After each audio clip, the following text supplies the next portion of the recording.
أشهد أن محمد رسول الله۔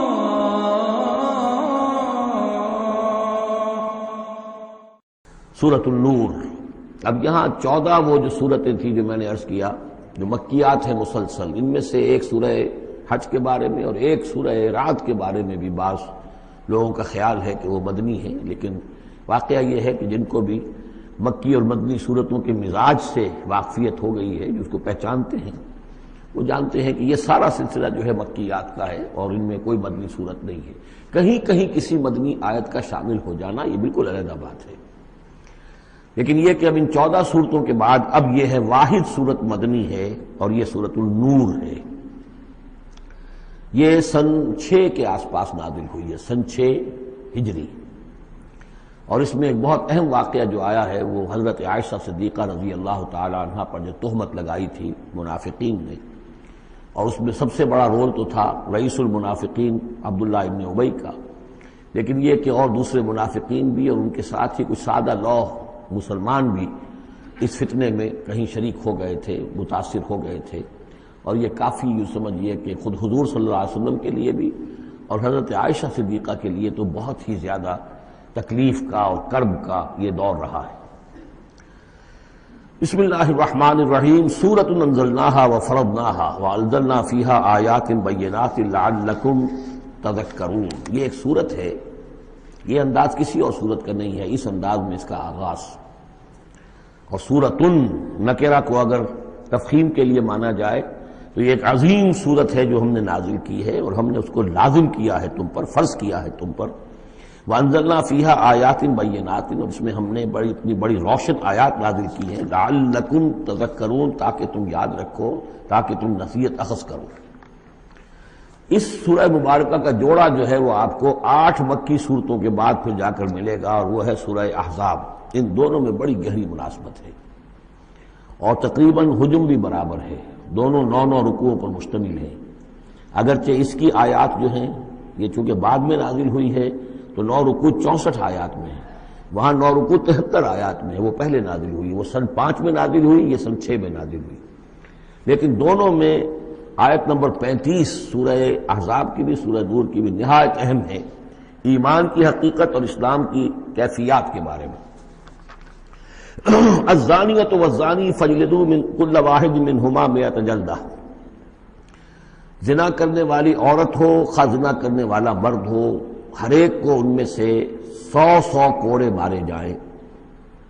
ولا تاخذکم بہما رأفۃ فی دین اللہ، اور تمہیں اللہ کے اس دین کے معاملے میں نہ روک دے کوئی شے ان کے اوپر مہربانی کے راستے سے، نہ تمہیں روک لے، پکڑ لے، لا تاخذکم بہما، ان کے ساتھ نرمی اور ان کے ساتھ شفقت، فی دین اللہ، اللہ کے دین میں، یہ اللہ کا دین ہے، اللہ کی شریعت ہے، یہ اللہ کی حد ہے، اور اس حد کے اجراء میں کسی کی ہمدردی، کسی کے ساتھ تمہارا تعلق، تمہاری دل کی نرمی، تمہاری شفقت یہ کہیں آڑے نہ آ جائے۔ ان کنتم تؤمنون باللہ والیوم الآخر، اگر تم ایمان رکھتے ہو اللہ پر اور یوم آخر پر۔ یہ جو حد ہے یہ ہے اصل میں زانی زانیہ جو غیر شادی شدہ ہو اس کے لیے 100 کوڑے ہیں، یہ حد ہے جو قرآن میں آئی ہے۔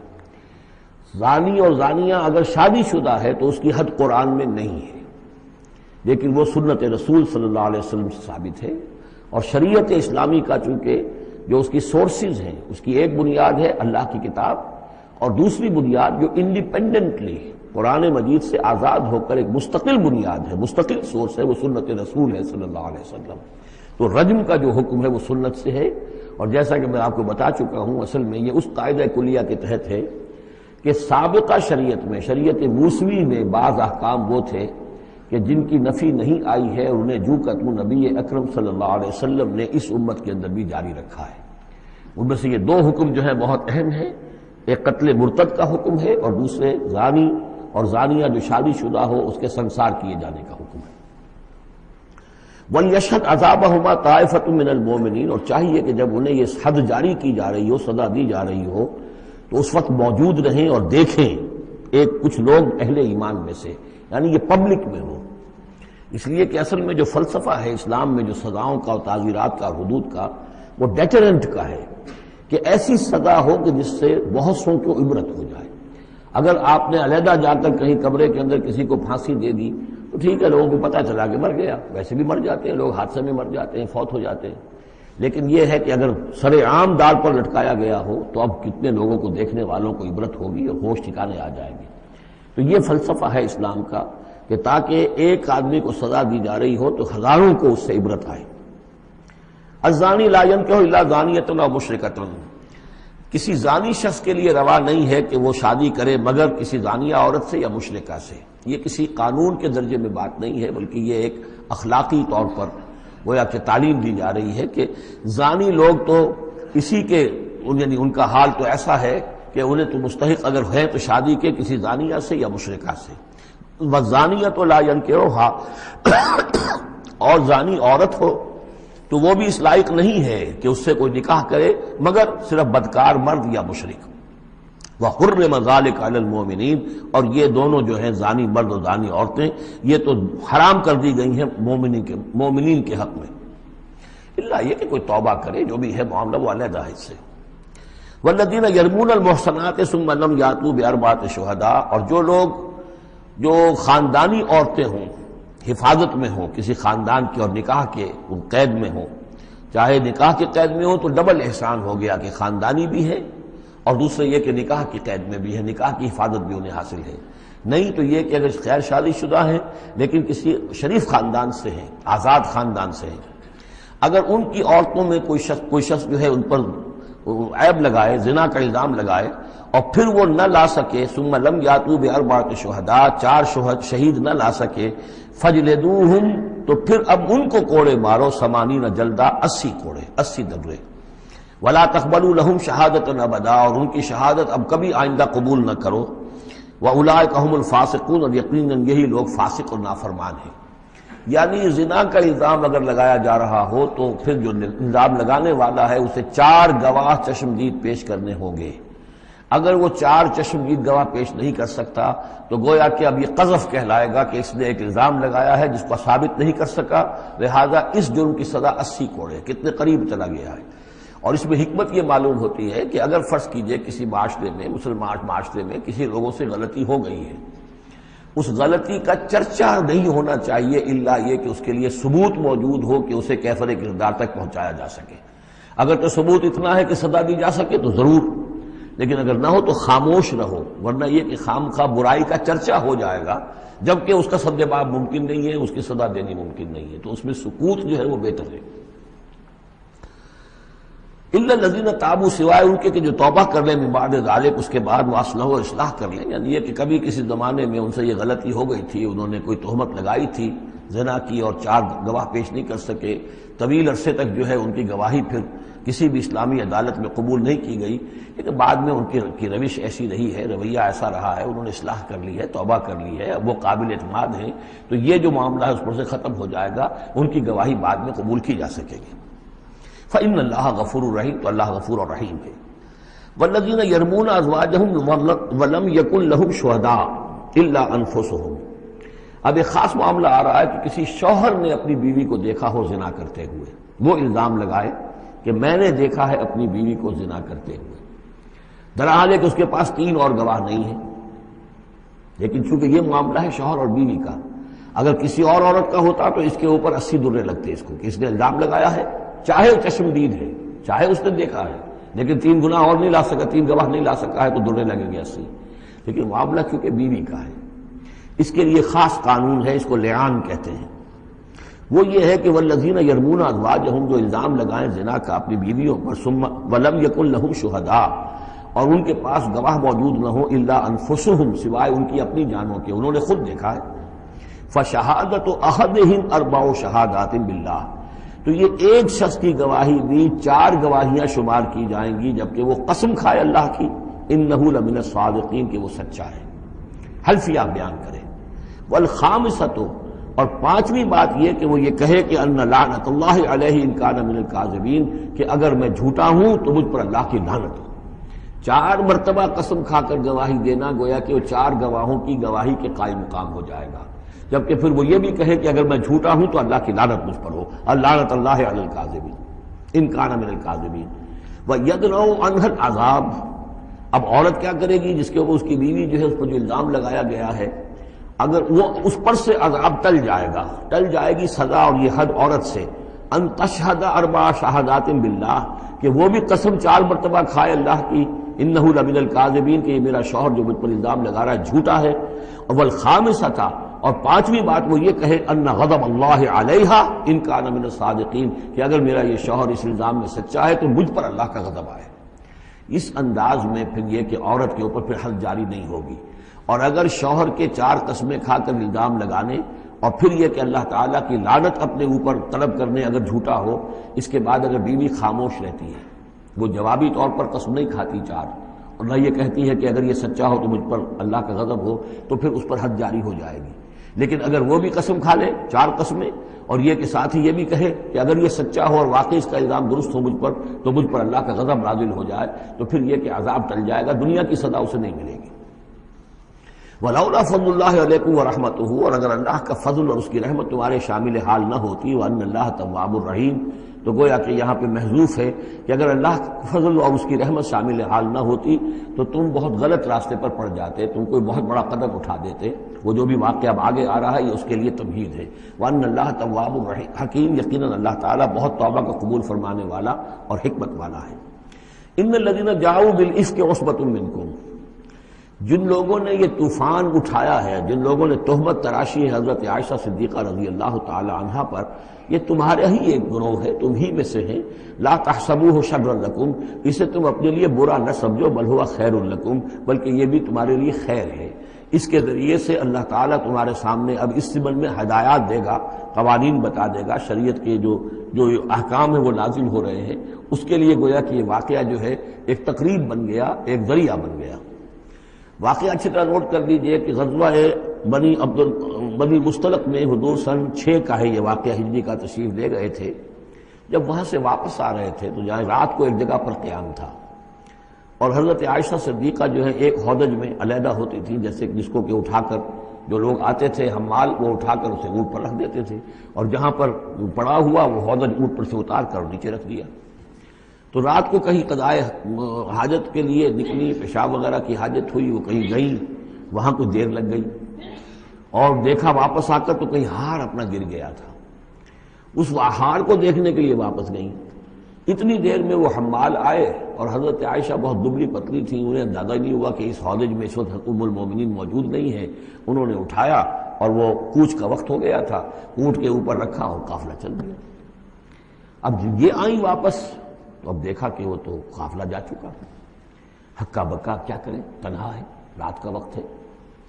اس وقت انہوں نے بڑی عقل مندی سے کام لیا کہ اب اگر میں قافلے کے پیچھے دوڑی چلی تو پتہ نہیں میں کسی غلط راستے پر مڑ جاؤں، اور پھر وہ تلاش بھی نہیں کر سکیں گے مجھے، تو بہتر یہ کہ میں یہیں پر بیٹھی رہوں، تاکہ انہیں جب بھی خیال ہوگا کہ اس ہودج کے اندر جو ہے ام المومنین عائشہ صدیقہ موجود نہیں ہے تو وہ تلاش میں پھر یہیں آئیں گے۔ تو وہاں بیٹھی ہوئی تھی، رات کا وقت تھا، نیند آ گئی، سو گئی، اس سے آپ کا چہرہ بھی کھل گیا۔ تو ایک صاحب تھے صحابہ میں سے صفوان ابن معطل، ان کی ڈیوٹی یہ ہوتی تھی کہ وہ لشکر کے پیچھے پیچھے چلتے تھے۔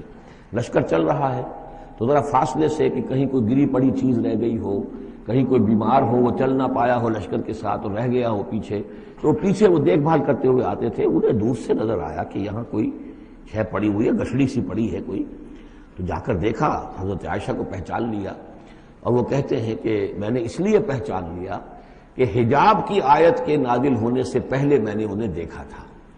حجاب کی آیت نازل ہوئی ہے سورہ احزاب میں، سورہ احزاب 1 سال پہلے نازل ہو چکی ہے، تو جب تک حجاب کی آیت نہیں آئی تھی، ظاہر بات ہے کہ وہاں پردہ نہیں تھا، کوئی نقاب نہیں اوڑھتی تھی خواتین، اور نہ امہات المومنین، لہذا پہچانتے تھے۔ تو وہ چونکہ چہرہ کھلا ہوا تھا ام المومنین کا، تو انہوں نے کہا انا للہ و انا الیہ راجعون، یہ الفاظ جو کہے تو حضرت عائشہ کی آنکھ کھل گئی، اور وہ پھر اٹھ کر بیٹھی، انہوں نے اپنا کپڑا درست کیا، لیکن پھر انہوں نے یہ کیا صفوان ابن معطل نے کہ اپنا اونٹ بٹھا دیا خاموشی کے ساتھ، حضرت عائشہ اس پر سوار ہو گئی، اور وہ آگے اس کی وہ نکیل پکڑ کر وہ چلتے گئے اور قافلے میں پہنچ گئے۔ وہاں عبداللہ ابن ابی نے شور مچا دیا کہ خدا کی قسم تمہارے نبی کی یہ بیوی جو بچ کر نہیں آئی، یہ مطلب یہ کہ یہ تو اب یہ معاملہ جو رہا ہے، تنہائی رہی ہے، علیحدہ رہے ہیں، تو گویا کہ زنا کا معاملہ ہو گیا ہے۔ یہ اس کی جو بھی اس کی گندی سوچ تھی. ظاہر بات ہے کہ مکھی تو گندگی پر بیٹھتی ہے، اس کو تلاش رہتی ہے گندگی کی، اس کے لیے تو یہ ایک موقع مل گیا اسکینڈل اٹھانے کا. یہ اسکینڈل بڑھتے بڑھتے ایک طوفان بن گیا، اور اس میں بعض جو ہیں بہت ہی مخلص لوگ بھی، حضرت حسان ابن ثابت رضی اللہ تعالیٰ عنہ جو دربار نبوی کے گویا کہ سرکاری شاعر تھے، ان کا بھی معاملہ اس کے اندر ایسا ہو گیا کہ وہ بھی ملوث ہو گئے. تو یہ ہے واقعہ افک کا. لیکن اس کے بعد قرآن مجید میں پھر یہ آیات نازل ہوئی، اللہ تعالیٰ نے برات کر دی، اور پھر یہ کہ ان کی پاک دامنی اور پاک بازی جو ہے وہ ثابت ہو گئی، اور اس کے بعد یہ معاملہ رفع دفع ہو گیا. ان الذين جاءوا بالافك عصبة منكم لا تحسبوه شرا لكم بل هو خير لكم لكل امرئ منهم ما اكتسب من الاثم. اس میں جس شخص نے بھی جو گناہ کمایا ہے وہ اس کو مل جائے گا، اس کے حصے میں درج ہو جائے گا.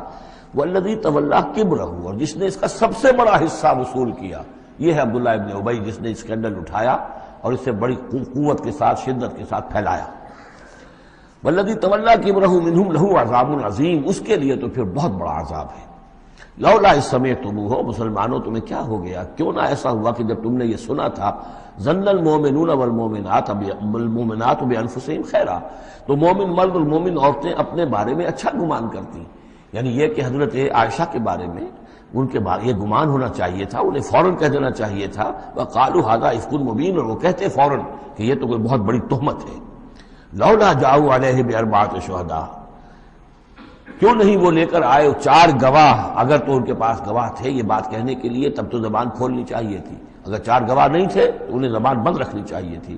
فَإِذْ لَمْ تَأْتُوا بِالشُّهَدَاءِ، اس لیے کہ یہ 4 گواہوں والی آیت جو ہے یہ سورہ نساء میں اتر چکی تھی. سورہ نساء سن 4 میں آ چکی ہے. وہ ابتدائی احکام جو تھے کہ 4 گواہ ہونے چاہیے اس معاملے کے اندر، یہ آیت سورہ نساء میں آ چکی ہے. تو فرمایا کہ یہ کیوں نہیں 4 گواہ لے کر آئے. فَإِذْ لَمْ تَأْتُوا بِالشُّهَدَاءِ، اگر وہ 4 گواہ نہیں لا سکے فَأُولَٰئِكَ عِندَ اللَّهِ هُمُ الْكَاذِبُونَ، تو یقیناً اللہ کے نزدیک اور قانون اسلامی کے نزدیک پھر وہی جھوٹے ہیں. وَلَوْلَا فَضْلُ اللَّهِ عَلَيْكُمْ وَرَحْمَتُهُ، اور اگر نہ ہوتا اللہ کا فضل اس کی رحمت تمہارے شامل حال فی الدنیا والآخرہ، دنیا میں اور آخرت میں بھی، لَمَسَّكُمْ فِيمَا أَفَضْتُمْ، تو تم پر پڑتی اس چیز پر کہ جس کا چرچا تم نے کیا ہے، عذاب عظیم، بہت بڑا عذاب. اِسْتَلَقَّوْنَهُ بِأَلْسِنَتِكُمْ، یہ اصل میں انسانوں کی ایک عام کمزوری ہوتی ہے. اس طرح کی بات جو ہے بس ادھر سے سنی ادھر بیان کر دی، ادھر سے آگے بیان ہو گئی، جنگل کی آگ کی طرح اس قسم کی خبریں جو ہیں وہ پھیل جاتی ہیں. اِسْتَلَقَّوْنَهُ بِأَلْسِنَتِكُمْ، جبکہ تم اسے لے رہے تھے اپنی زبانوں سے. یعنی یہ کہ ایک زبان سے دوسری زبان کو، اور زبان سے نکلی اور کوٹھے چڑھی والی جو ایک کہاوت ہمارے ہاں ہے، اس طریقے سے آسانی سے وہ بات پھیلتی چلی گئی. وَتَقُولُونَ بِأَفْوَاهِكُمْ، اور تم کہہ رہے تھے اپنے منہوں سے مَا لَيْسَ لَكُمْ بِهِ علم، جس کے لیے تمہارے پاس کوئی علم نہیں تھا، کوئی دلیل نہیں تھی، کوئی بنیاد نہیں تھی، کوئی گواہی نہیں تھی، کوئی معلومات کی کوئی سورسز نہیں تھی. وَتَحْسَبُونَهُ هَيِّنًا، اور تم اسے سمجھ گئے تھے کہ بہت ہلکی بات ہے، معمولی سی بات ہے. وَهُوَ عِندَ اللَّهِ عَظِيمٌ، جبکہ یہ اللہ کے نزدیک بہت بڑی بات ہے. کسی پر بھی، کسی مسلمان خاتون پر بھی اس طرح کی تہمت لگا دینا بہت بڑی بات ہے. کجا یہ کہ بازی بارش بابا ہم بازی، کہ ام المومنین عائشہ صدیقہ رضی اللہ تعالی عنہ زوج رسول صلی اللہ علیہ وسلم، اور یہ چیز جو ہے بہت بڑی ہے. وَلَوْلَا إِذْ سَمِعْتُمُوهُ قُلْتُم مَّا يَكُونُ لَنَا أَن نَّتَكَلَّمَ بِهَٰذَا، کیوں نہ ایسا ہوا کہ جب تم نے یہ سنا تھا تو تم کہتے کہ ہمارے لیے بالکل جائز نہیں ہے کہ ہم یہ بات زبان سے نکالیں. سبحانک، اللہ تو پاک ہے. ھذا بہتان عظیم، یقیناً یہ بہت بڑا بہتان ہے. یعظکم اللہ ان تعودوا لمثلہ، اللہ تعالیٰ تمہیں نصیحت کر رہا ہے مبادا تم دوبارہ پھر اس قسم کی کسی معاملے کے اندر اسی طریقے سے اعادہ کرو اور دوبارہ اسی کوئی حرکت کرو. ابداً، کبھی بھی، ان کنتم مؤمنین، اگر تم مومن ہو. وَيُبَيِّنُ اللَّهُ لَكُمُ الْآيَاتِ، اور اللہ تعالیٰ تمہارے لیے اپنی آیات کو واضح کر رہا ہے. واللہ علیم حکیم، اللہ علیم اور حکیم ہے.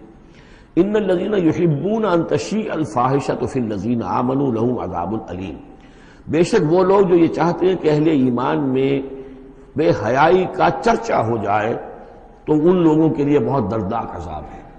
ایک تو یہ کہ بے حیائی پھیل جائے، تشیع الفاحشہ شائع ہو جائے، بے حیائی عام ہو جائے. جو لوگ اس کے لیے، اب ظاہر بات ہے کہ آج کل تو کاروبار کے لیے، اپنے اخبار بیچنے کے لیے، اس کی جو ہے اشاعت بڑھانے کے لیے نئی سے نئی قسم کی رنگین تصویریں شائع کی جا رہی ہیں. یہ سارا کچھ ہو رہا ہے. کسی شے کا اشتہار دینا ہو، عورت کی تصویر ساتھ ہوگی. یہ سارا کچھ جو ہو رہا ہے تو یہ لوگ کون ہیں؟ کہ جو اس بے حیائی کو، بے پردگی کو یہ در حقیقت اس معاشرے میں پھیلا رہے ہیں۔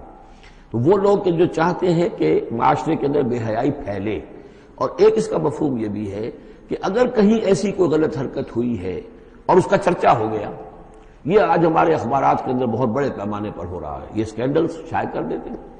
اب وہ بات صحیح بھی ہے یا نہیں، غلط ہے تب بھی، لیکن ایک بات ہے اس کا چرچا ہو گیا، پورے دنیا کے اندر پہنچ گئی۔ اب ظاہر بات ہے کہ بچے بھی پڑھتے ہیں، بچیاں بھی پڑھتی ہیں، ان کے لیے تو گویا کہ یہ ایک ان کی معلومات کا ایک کھاتہ کھل گیا کہ ایسا بھی ہوتا ہے۔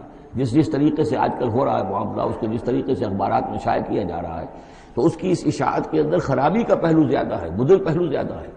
اگر ہے بھی ایسا معاملہ، اگر تو سزا کے قابل ہے تو گواہی دو اور سزا دلواؤ، اور ایسی سزا ہو کہ جس سے ایک کو سزا ہو اور ہزاروں کو ہوش آ جائے، اور اگر نہیں ہے تو خاموش ہو، اس کے اوپر زبان کھولنا بھی جو ہے در حقیقت بہت بڑا جرم ہے۔ ان الذين يحبون ان تشيع الفاحشة في الذين آمنوا لهم عذاب أليم في الدنيا والآخرة، دنیا میں بھی اور آخرت میں بھی۔ واللہ یعلم وانتم لا تعلمون، اللہ جانتا ہے اور تم نہیں جانتے۔ ولولا فضل اللہ علیکم ورحمتہ، اور اگر اللہ کا فضل نہ ہوتا تم پر اور اس کی رحمت نہ ہوتی تو یہ تو طوفان ایسا اٹھا تھا کہ اس کے بڑے دور تک نتائج نکل سکتے تھے، یہ محذوف ہے۔ وان اللہ رؤوف الرحیم، تو اللہ بہت رؤوف ہے اور رحیم ہے۔ یا ایھا الذین آمنوا لا تتبعوا خطوات الشیطان، اہل ایمان شیطان کے نقش قدم کی پیروی نہ کرو۔ ومن یتبع خطوات الشیطان، جو کوئی بھی شیطان کے نقوش پا کی پیروی کرے گا، فإنہ یأمر بالفحشاء والمنکر، تو شیطان تو اسے حکم دے گا، وہ تو حکم دیتا ہے بے حیائی کا اور منکر کا، بری بات کا۔ ولولا فضل اللہ علیکم ورحمتہ، اور اگر نہ ہوتا اللہ کا فضل اور اس کی رحمت تمہاری شامل حال، ما زکا منکم من احد ابدا، تم میں سے کوئی ایک انسان بھی کبھی پاک نہ ہو سکتا۔ اللہ تعالیٰ کا فضل ہے، اللہ کی رحمت ہے۔ ایک شخص سے غلطی ہو جاتی ہے، اللہ پردہ پڑا رہنے دیتا ہے تو اس کے اندر اصلاح کا مادہ پیدا ہو جاتا ہے۔ ایک دفعہ آدمی ننگا ہو جائے تو پھر ڈھیٹ ہو جاتا ہے۔ اس سے یہ کہ اللہ تعالیٰ جو ہے ان چیزوں کے اندر اس کی بڑی حکمت ہے کہ اگر کوئی غلطی ہو گئی ہے فوراً نہیں پکڑتا، وہ اس کو مہلت دیتا ہے، اصلاح کرے۔ ولولا فضل اللہ علیکم ورحمتہ، اگر نہ ہوتا اللہ کا فضل تم پر اور اس کی رحمت، ما زکا منکم من احد ابدا، تم میں سے کوئی بھی کبھی نیک اور پارسا نہ بن سکتا اور پاک نہ ہو سکتا۔ ولکن اللہ یزکی من یشاء، بلکہ یہ تو اللہ تعالیٰ ہی پاک کرتا ہے جس کو چاہتا ہے۔ واللہ سمیع علیم، اللہ سمیع علیم ہے۔ ولا یأتل اولو الفضل منکم والسعة ان یؤتوا اولی القربى والمساکین والمہاجرین فی سبیل اللہ۔ اس آیت کی بھی شان نزول ہے کہ حضرت ابو بکر صدیق رضی اللہ تعالیٰ عنہ کے ایک یا تو بھانجے تھے یا خالہ زاد بھائی تھے، حضرت مصطح۔ یہ حضرت مصطح جو ہے غریب آدمی تھے، اور حضرت ابو بکر ان کی مدد کیا کرتے تھے، پیسے سے، مال سے ان کی ضرورت جو ہے پوری کرتے تھے۔ لیکن یہ مصطح بھی اس میں شریک ہو گئے۔ حضرت عائشہ صدیقہ رضی اللہ تعالیٰ عنہ پر جو تہمت کا معاملہ چلا، تو حضرت ابو بکر کو جب معلوم ہوا کہ مصطح بھی اس معاملے کے اندر شریک ہے، تو پھر غصے میں آ کے ان کا قسم کھا لی کہ میں اب اس کے ساتھ کبھی کوئی بھلائی نہیں کروں گا، اس نے اتنی بڑی غلطی کی ہے، اور اس معاملے کے اندر میری بیٹی کا معاملہ ہے، اور اس میں اس کو یہ خیال نہیں آیا کہ میں اس کے ساتھ کتنا کچھ احسان کرتا ہوں، اور اس کے اندر جو ہے وہ خود بھی شریک ہو گیا۔ اس پر اللہ تعالیٰ کی طرف سے گرفت آ رہی ہے کہ نہیں ابو بکر یہ ٹھیک نہیں ہے، جو بھی اس سے غلطی ہوئی، لیکن تم جو نیک کام کر رہے تھے اس کا کیوں قسم کھاتے ہو کہ اس کے اندر تم مدد نہیں کرو گے۔ ولا یأتل اولو الفضل منکم، اور نہ قسم کھائیں جو فضل والے ہیں، درجے والے ہیں تم میں سے، جن میں اللہ نے فضیلت دی ہے، نیکی میں بھی، ایمان میں بھی فضیلت دی ہے، دولت میں بھی فضیلت دی ہے، وسعت، اور جنہیں کشادگی دی ہے، مال کی کشادگی دی ہے، ان یؤتوا اولی القربى، کہ وہ کوئی صلہ رحمی کریں اپنے قرابت داروں کے ساتھ، کچھ دیں، مال اور صدقہ و خیرات دیں اپنے قرابت داروں کو، والمساکین والمہاجرین، اور محتاجوں کو اور وطن چھوڑنے والے مہاجرین کو، فی سبیل اللہ، اللہ کی راہ میں۔ تو یہ قسم نہ کھائیں۔ ولیعفوا ولیصفحوا، انہیں چاہیے کہ معاف کر دیں اور درگزر سے کام لیں۔ الا تحبون ان یغفر اللہ لکم، کیا تم یہ نہیں چاہتے کہ اللہ تمہیں معاف کرے؟ یعنی اے ابو بکر اگر تم یہ چاہتے ہو، تم سے بھی تو کوئی خطا آخر ہو جاتی ہے، اللہ معاف فرماتا ہے، کیا تم نہیں چاہتے کہ اللہ تمہاری خطاؤں سے درگزر کرے؟ الا تحبون ان یغفر اللہ لکم، کیا تم نہیں پسند کرتے اس کو کہ اللہ تمہیں معاف کرے؟ اس پر اس آیت کو سنتے ہی حضرت ابو بکر صدیق کے الفاظ یہ نقل کیے گئے، بلا یا ربنا انا نحب، کیوں نہیں پروردگار، ہم ضرور چاہتے ہیں کہ تو ہمیں معاف فرما دے۔ انہوں نے اپنی قسم کا کفارہ دیا، اور اس کے بعد جو بھی وہ کرتے تھے ان کے ساتھ بھلائی اور نیکی، اس سلسلے کو جاری کر دیا۔ واللہ غفور رحیم، اور اللہ تعالی غفور ہے اور رحیم ہے۔ ان الذین یرمون المحصنات الغافلات المؤمنات، یقیناً وہ لوگ کہ جو تہمت لگاتے ہیں ان پاک دامن عورتوں پر کہ جو غافل ہیں، جن کو ان چیزوں کا ہوش بھی نہیں ہے، جن کا گمان بھی ادھر نہیں گیا، المومنات اہل ایمان میں سے، لعنوا فی الدنیا، ایسی معصوم اور پاک دامن عورتوں پر جو تہمت لگانے والے ہیں ان پر پھٹکار ہے دنیا میں بھی اور آخرت میں بھی، ولہم عذاب عظیم، اور ان کے لیے بہت بڑا عذاب ہے۔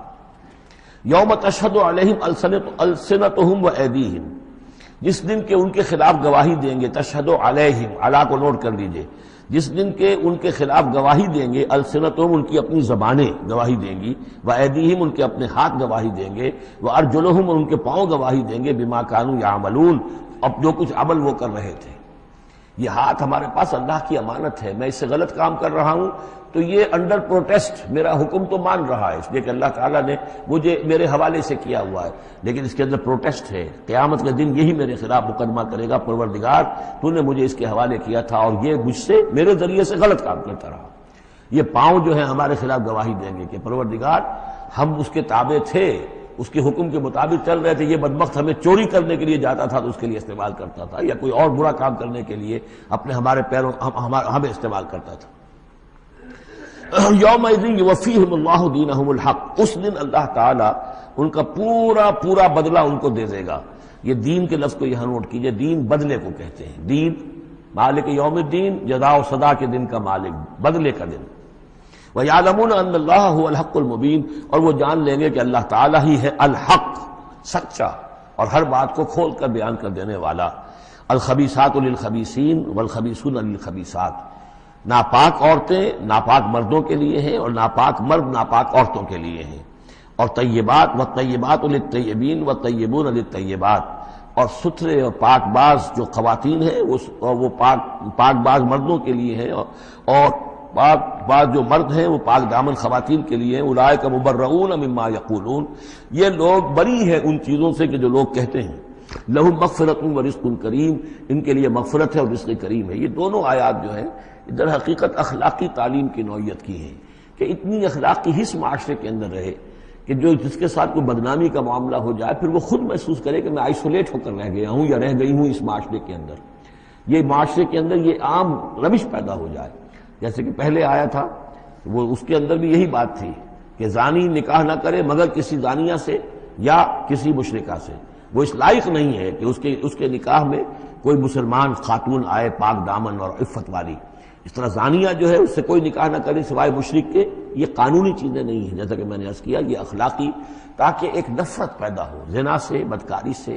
اسی طریقے سے معاشرے کے اندر ایک عام فضا، ایک حس ایسی پیدا ہو جائے کہ جس میں جو لوگ بھی ایسی گراوٹوں میں مبتلا ہوں وہ خود اپنی آنکھوں میں ذلیل ہو کر رہ جائیں۔ یا ایھا الذین آمنوا لا تدخلوا بیوتا غیر بیوتکم حتی تستأنسوا، اب اس حوالے سے بہت سے جو احکام آ رہے ہیں، یہ سورہ نور اور سورہ احزاب ان دونوں میں معاشرتی احکامات ہیں۔ معاشرتی احکامات میں خاص طور پر وہ جو ایک آیت آئی ہے سورہ بنی اسرائیل میں، وَلَا تَقْرَبُوا الزِّنَا إِنَّهُ كَانَ فَاحِشَةً وَسَاءَ سَبِيلًا، اس زنا کا سد باب کرنے کے لیے اسلام کے معاشرتی نظام میں بہت دور دور تک اقدامات کیے گئے ہیں۔ قریب مت جاؤ زنا کے، یعنی زنا کو ایریڈیکیٹ کرنا معاشرے میں یہ ایک بہت بڑا آبجیکٹو ہے، اور اس کے لیے دور دور تک اقدامات، مثلا پردہ ہے، ستر ہے، لباس کے احکام دیے گئے ہیں۔ معاشرہ جو ہے ہمارا جو ہے وہ مکسڈ سوسائٹی نہ ہو، مخلوط معاشرہ نہ ہو، مردوں کی ذمہ داریاں علیحدہ ہیں، عورتوں کی علیحدہ ہیں، معاشرہ جو ہے سیگریگیٹڈ ہو، مردوں اور عورتوں کے درمیان اختلاط نہ ہو۔ یہ ساری چیزیں کس کے لیے؟ یہ اسی لیے ہے کہ یہ در حقیقت اس قدر شدید کشش ہے مرد اور عورت کے اندر، یہ اللہ نے جو دو جنسیں بنائی ہیں، اور اس میں یقیناً جو سیکس کا معاملہ اتنا پورٹنٹ موٹیو ہے کہ اس کو اگر پوری طریقے سے جیسے گھوڑا بہت منہ زور ہو تو اسے بہت باندھ کر رکھنا پڑے گا اور بڑا اس کو کنٹرول کرنے کے لیے محنت کی ضرورت ہے، اسی طریقے سے اس سیکس کو ڈسپلن کرنا اور صحیح انداز میں اس کو جو ہے ہارنس کرنا، اور اس کے لیے یہ ہے کہ غلط راستوں سے اس کو بچانا، اس کے لیے بڑے دور دور تک احکام دیے گئے، اور یہ پورا معاشرتی نظام اسلام کا اسی بنیاد پہ اب قائم ہے۔ اب اسی میں سے مثلاً یہ گھر کی پرائیویسی بھی ہے، ایک گھر ہے، گھر میں ایک شوہر ہے، اس کی بیوی ہے، اب آپ فوراً چلے گئے سیدھے گھر کے اندر؟ نہیں، اہل ایمان مت داخل ہوا کرو گھروں میں اپنے گھروں کے سوا حتیٰ تستانسوا، یہاں تک کہ بول چال کر لو، اجازت لے لو، وتسلموا علی اہلہا، اور اذن لینے کی اس وقت جو ہوتی تھی شکل وہ یہی کہ جا کر دروازے پر کہو السلام علیکم، معلوم ہوا کہ کوئی صاحب ہیں کہ جو آئے ہیں ملنا چاہتے ہیں اور اندر آنا چاہتے ہیں۔ اب اس کے بعد یہ کہ وہ اپنی آئیڈینٹی دیں اور پھر ان کو آنے کی اجازت دی جائے، یہ نہیں کہ بے دھڑک چلے جا رہے ہیں۔ ذالکم خیر لکم لعلکم تذکرون، یہی تمہارے لیے بہتر ہے تاکہ تم نصیحت حاصل کرو۔ فإن لم تجدوا فیہا احدا فلا تدخلوها، اگر اس گھر میں کوئی نہ ہو تو پھر اس میں داخل مت ہو، حتیٰ یؤذن لکم، یہاں تک کہ تمہیں اجازت دی جائے۔ جو گھر کا مالک ہے وہ اگر اجازت دے کہ ہاں میرا گھر اس وقت خالی ہے تم اس میں جا سکتے ہو، ورنہ یہ کہ خالی گھر کے اندر جہاں کوئی نہیں ہے داخلے کی اجازت نہیں ہے۔ وَإِن قِيلَ لَكُمْ، اور اگر کہا جائے تم سے ارجعوا، چلے جاؤ، لوٹ جاؤ، اس وقت میں ملنے کے لیے تیار نہیں ہوں یا میں اپنی کسی مشغولیت میں ہوں، فارجعوا، تو لوٹ جاؤ۔ اب دیکھیے یہ آداب ہیں۔ ہمارے ہاں یہ ہے کہ آپ پہنچ گئے، نہ ٹائم لیا ہوا ہے نہ پہلے سے طے ہے، آپ سمجھتے ہیں کہ مجھے ریسیو کرنا اس کا فرض ہے، کیوں نہیں ملا؟ اس نے انکار کر دیا تو اس کا مطلب یہ کہ بڑا متکبر ہے اور بہت یہ جو ہے شخص جو ہے، یہ نہیں۔ اگر تو آپ وقت طے کر کے گئے ہیں تو اس کا فرض ہے کہ وہ آپ کو ریسیو کرے اور آپ کو وقت دے، لیکن اگر آپ اچانک چلے گئے ہیں تو آپ کو اس کی پرائیویسی پر آپ جو ہے حملہ آور نہیں ہو سکتے۔ وہ اپنے کس کام میں ہے، کس مشغولیت میں ہے، اس کی کیا اہمیت ہے، آپ تو اس کو نہیں جانتے۔ اگر وہ گھر والا کہہ دیتا ارجعوا، وَإِن قِيلَ لَكُمْ ارْجِعُوا فَارْجِعُوا، تو لوٹ جاؤ، ہوا اذکیٰ لکم، یہی تمہارے لیے زیادہ پاک ہے، پاک بازی کا معاملہ، واللہ بما تعملون علیم، اور جو کچھ تم کر رہے ہو اللہ اس سے واقف ہے۔ لیس علیکم جناح ان تدخلوا بیوتا غیر مسکونۃ، اس میں کوئی حرج نہیں ہے کہ تم داخل ہو جایا کرو ایسے گھروں میں کہ جن میں سکونت نہیں ہے، جس میں کوئی لوگ رہتے نہیں ہیں، ریزیڈینشل نہیں ہے۔ اب گوڈاؤنز ہیں، اب ایسا تو نہیں کہ گوڈاؤنز میں آپ نہیں جا سکتے، سامان پڑا ہوا گودام ہے آپ جا سکتے۔ فیہا متاع لکم، اس میں تمہارا سامان ہے، تو یہ وہی گودام والی بات ہو گئی۔ واللہ یعلم ما تبدون وما تکتمون، اور اللہ جانتا ہے جو تم ظاہر کرتے ہو جو کچھ تم چھپاتے ہو۔ یعنی قانون کی اصل روح کو دیکھنا چاہیے کہ یہ جو روکا جا رہا ہے کہ گھروں میں داخل نہ ہو، تو یہ اصل میں جو پرائیویسی ہے گھر کی اور فیملی کی، اصل میں اس کو ملحوظ خاطر رکھا جا رہا ہے، نہ یہ کہ آپ کہیں کہ صاحب ہم گودام میں بھی داخل نہیں ہو سکتے جب تک یہ پرمیشن جو لکھی ہوئی ہے وہ ہمیں مل نہ جائے۔ قل للمؤمنین یغضوا من ابصارہم، اہل ایمان سے یہ کہیے اے نبی کہ وہ اپنی نگاہوں کو ذرا نیچا رکھا کریں، وَيَحْفَظُوا فُرُوجَهُمْ، اور اپنی شرمگاہوں کی حفاظت کریں۔ ذَلِكَ أَزْكَىٰ لَهُمْ، یہی ان کے لیے زیادہ پاکیزہ ہے اور زیادہ بہتر ہے۔ ان اللہ خبیر بما یصنعون، یقیناً اللہ تعالیٰ باخبر ہے اس سے کہ جو وہ کر رہے ہیں۔ وَقُل لِّلْمُؤْمِنَاتِ يَغْضُضْنَ مِنْ أَبْصَارِهِنَّ، اسی طرح مومن عورتوں سے بھی کہہ دیجئے وہ بھی اپنی نگاہیں نیچی رکھا کریں، وَيَحْفَظْنَ فُرُوجَهُنَّ، اور وہ بھی اپنے سطر کو پوری طریقے سے ملحوظ رکھیں اور اپنی شرمگاہوں کی حفاظت کریں۔ وَلَا يُبْدِينَ زِينَتَهُنَّ، اور انہیں نہیں چاہیے کہ وہ اپنی زینت اور سنگھار کو ظاہر کریں، الا ما ظہر منہا، سوائے اس کے کہ جو از خود ظاہر ہو جائے۔ وَلْيَضْرِبْنَ بِخُمُرِهِنَّ، اور چاہیے کہ وہ اپنے گریبانوں کے اوپر اپنی اوڑھنیوں کے بکل مار لیا کریں، بِخُمُرِهِنَّ عَلَى جُيُوبِهِنَّ، یہ خمرہن جمع ہے خمار کی، خمار کہتے ہیں اوڑھنی۔ ایک دوسرا لفظ جو ہے وہ آئے گا سورہ احزاب میں، ان دونوں الفاظ کو علیحدہ علیحدہ رکھیے۔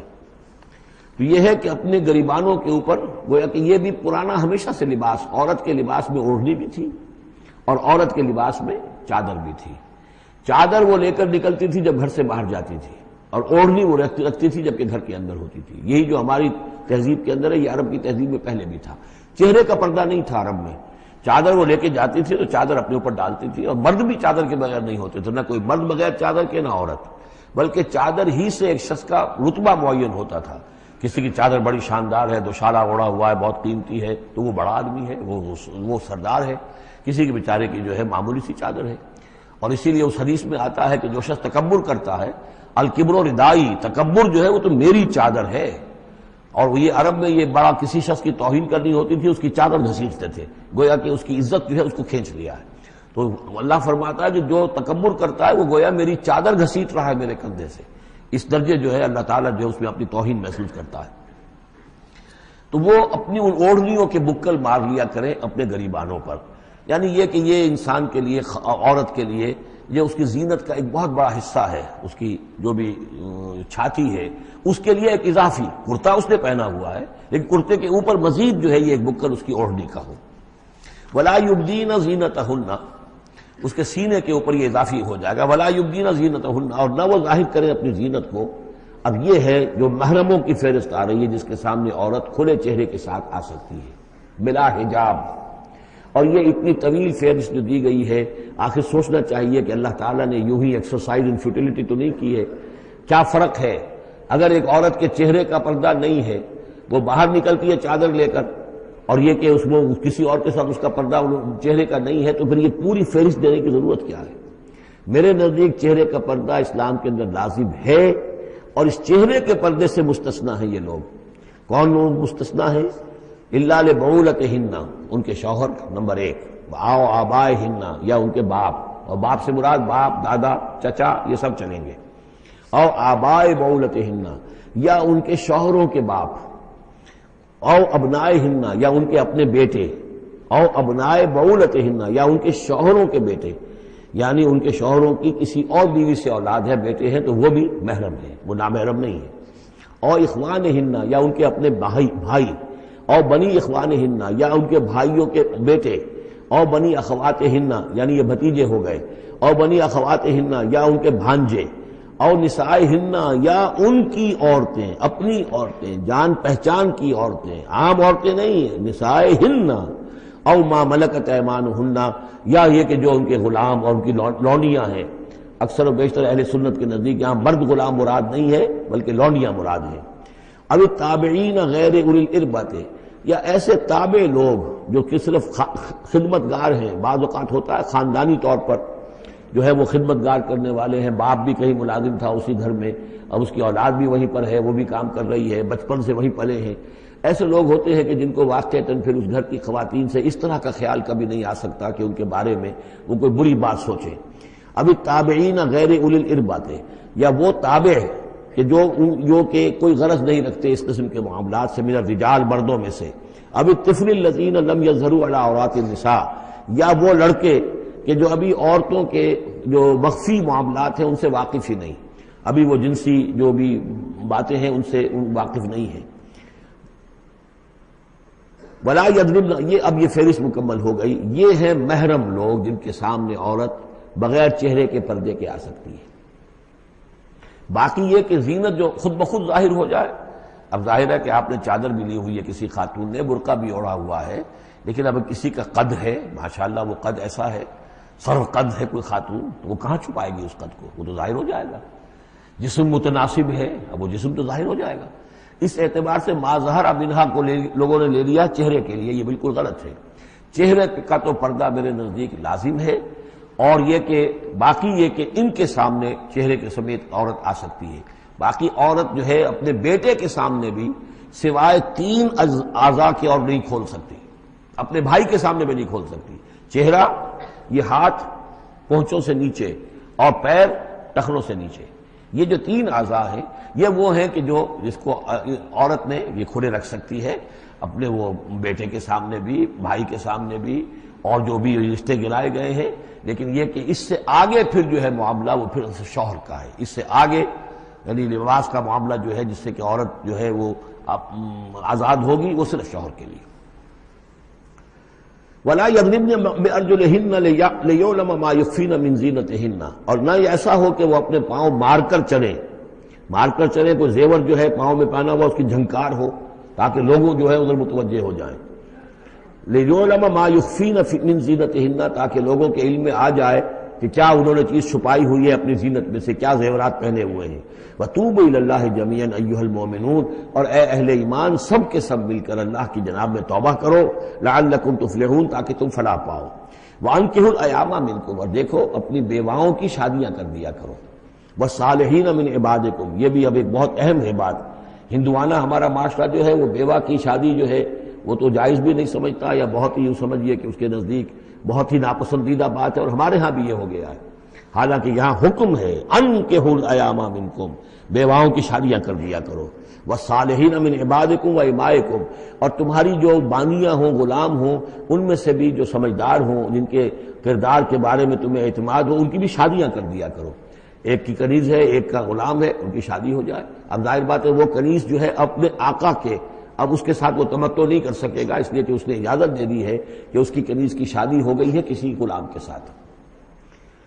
وَالصَّالِحِينَ مِنْ عِبَادِكُمْ وَإِمَائِكُمْ إِنْ يَكُونُوا فُقَرَاءَ، اگر وہ فقیر ہوں گے، مہر وغیرہ دینے کی ان کے اندر ہمت نہیں ہے، صلاحیت نہیں ہے، یغنیہم اللہ من فضلہ، تو اللہ تعالیٰ ہو سکتا ہے کہ ان کو اپنے فضل سے غنی کر دے۔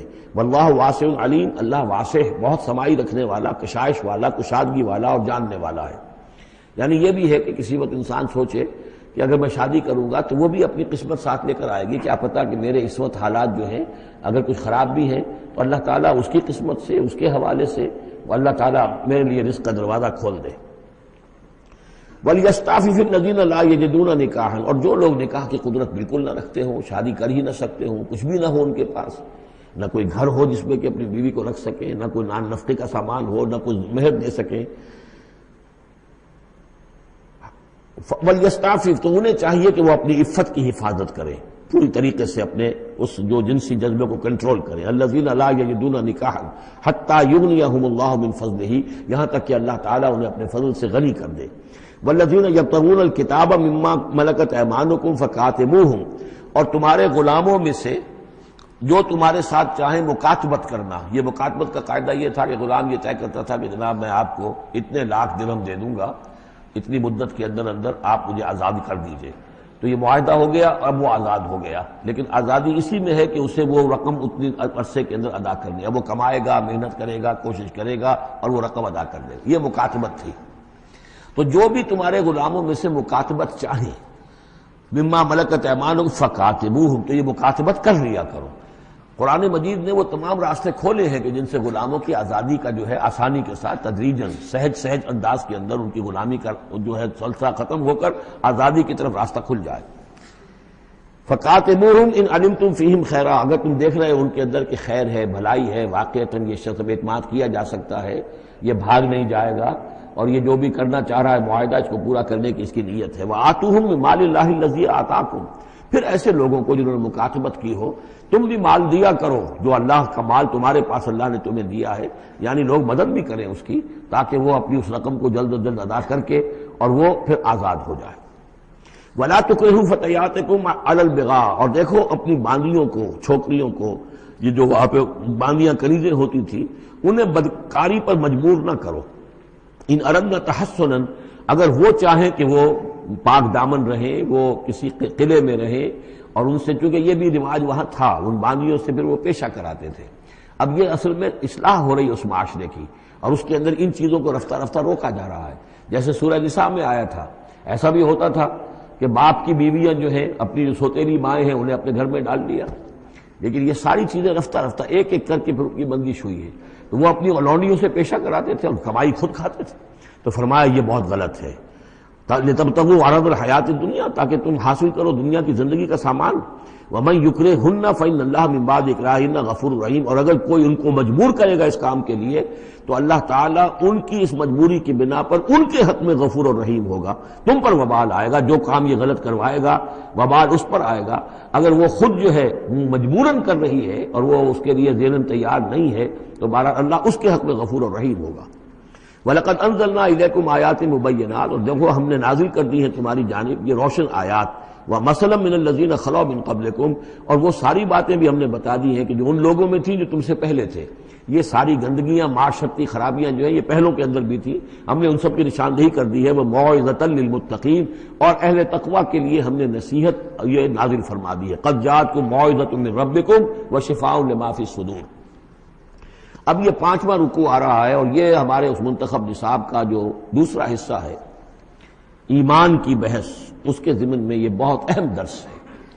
اور یہ آیت نمبر 35 جو آ رہی ہے، یہ قرآن مجید کی عظیم ترین آیات میں سے ہے۔ اس سورہ مبارکہ کی بھی آیت نمبر 35 اور سورہ احزاب میں بھی بالکل ٹھیک یہی نمبر، آیت نمبر 35 آپ کو ملے گی۔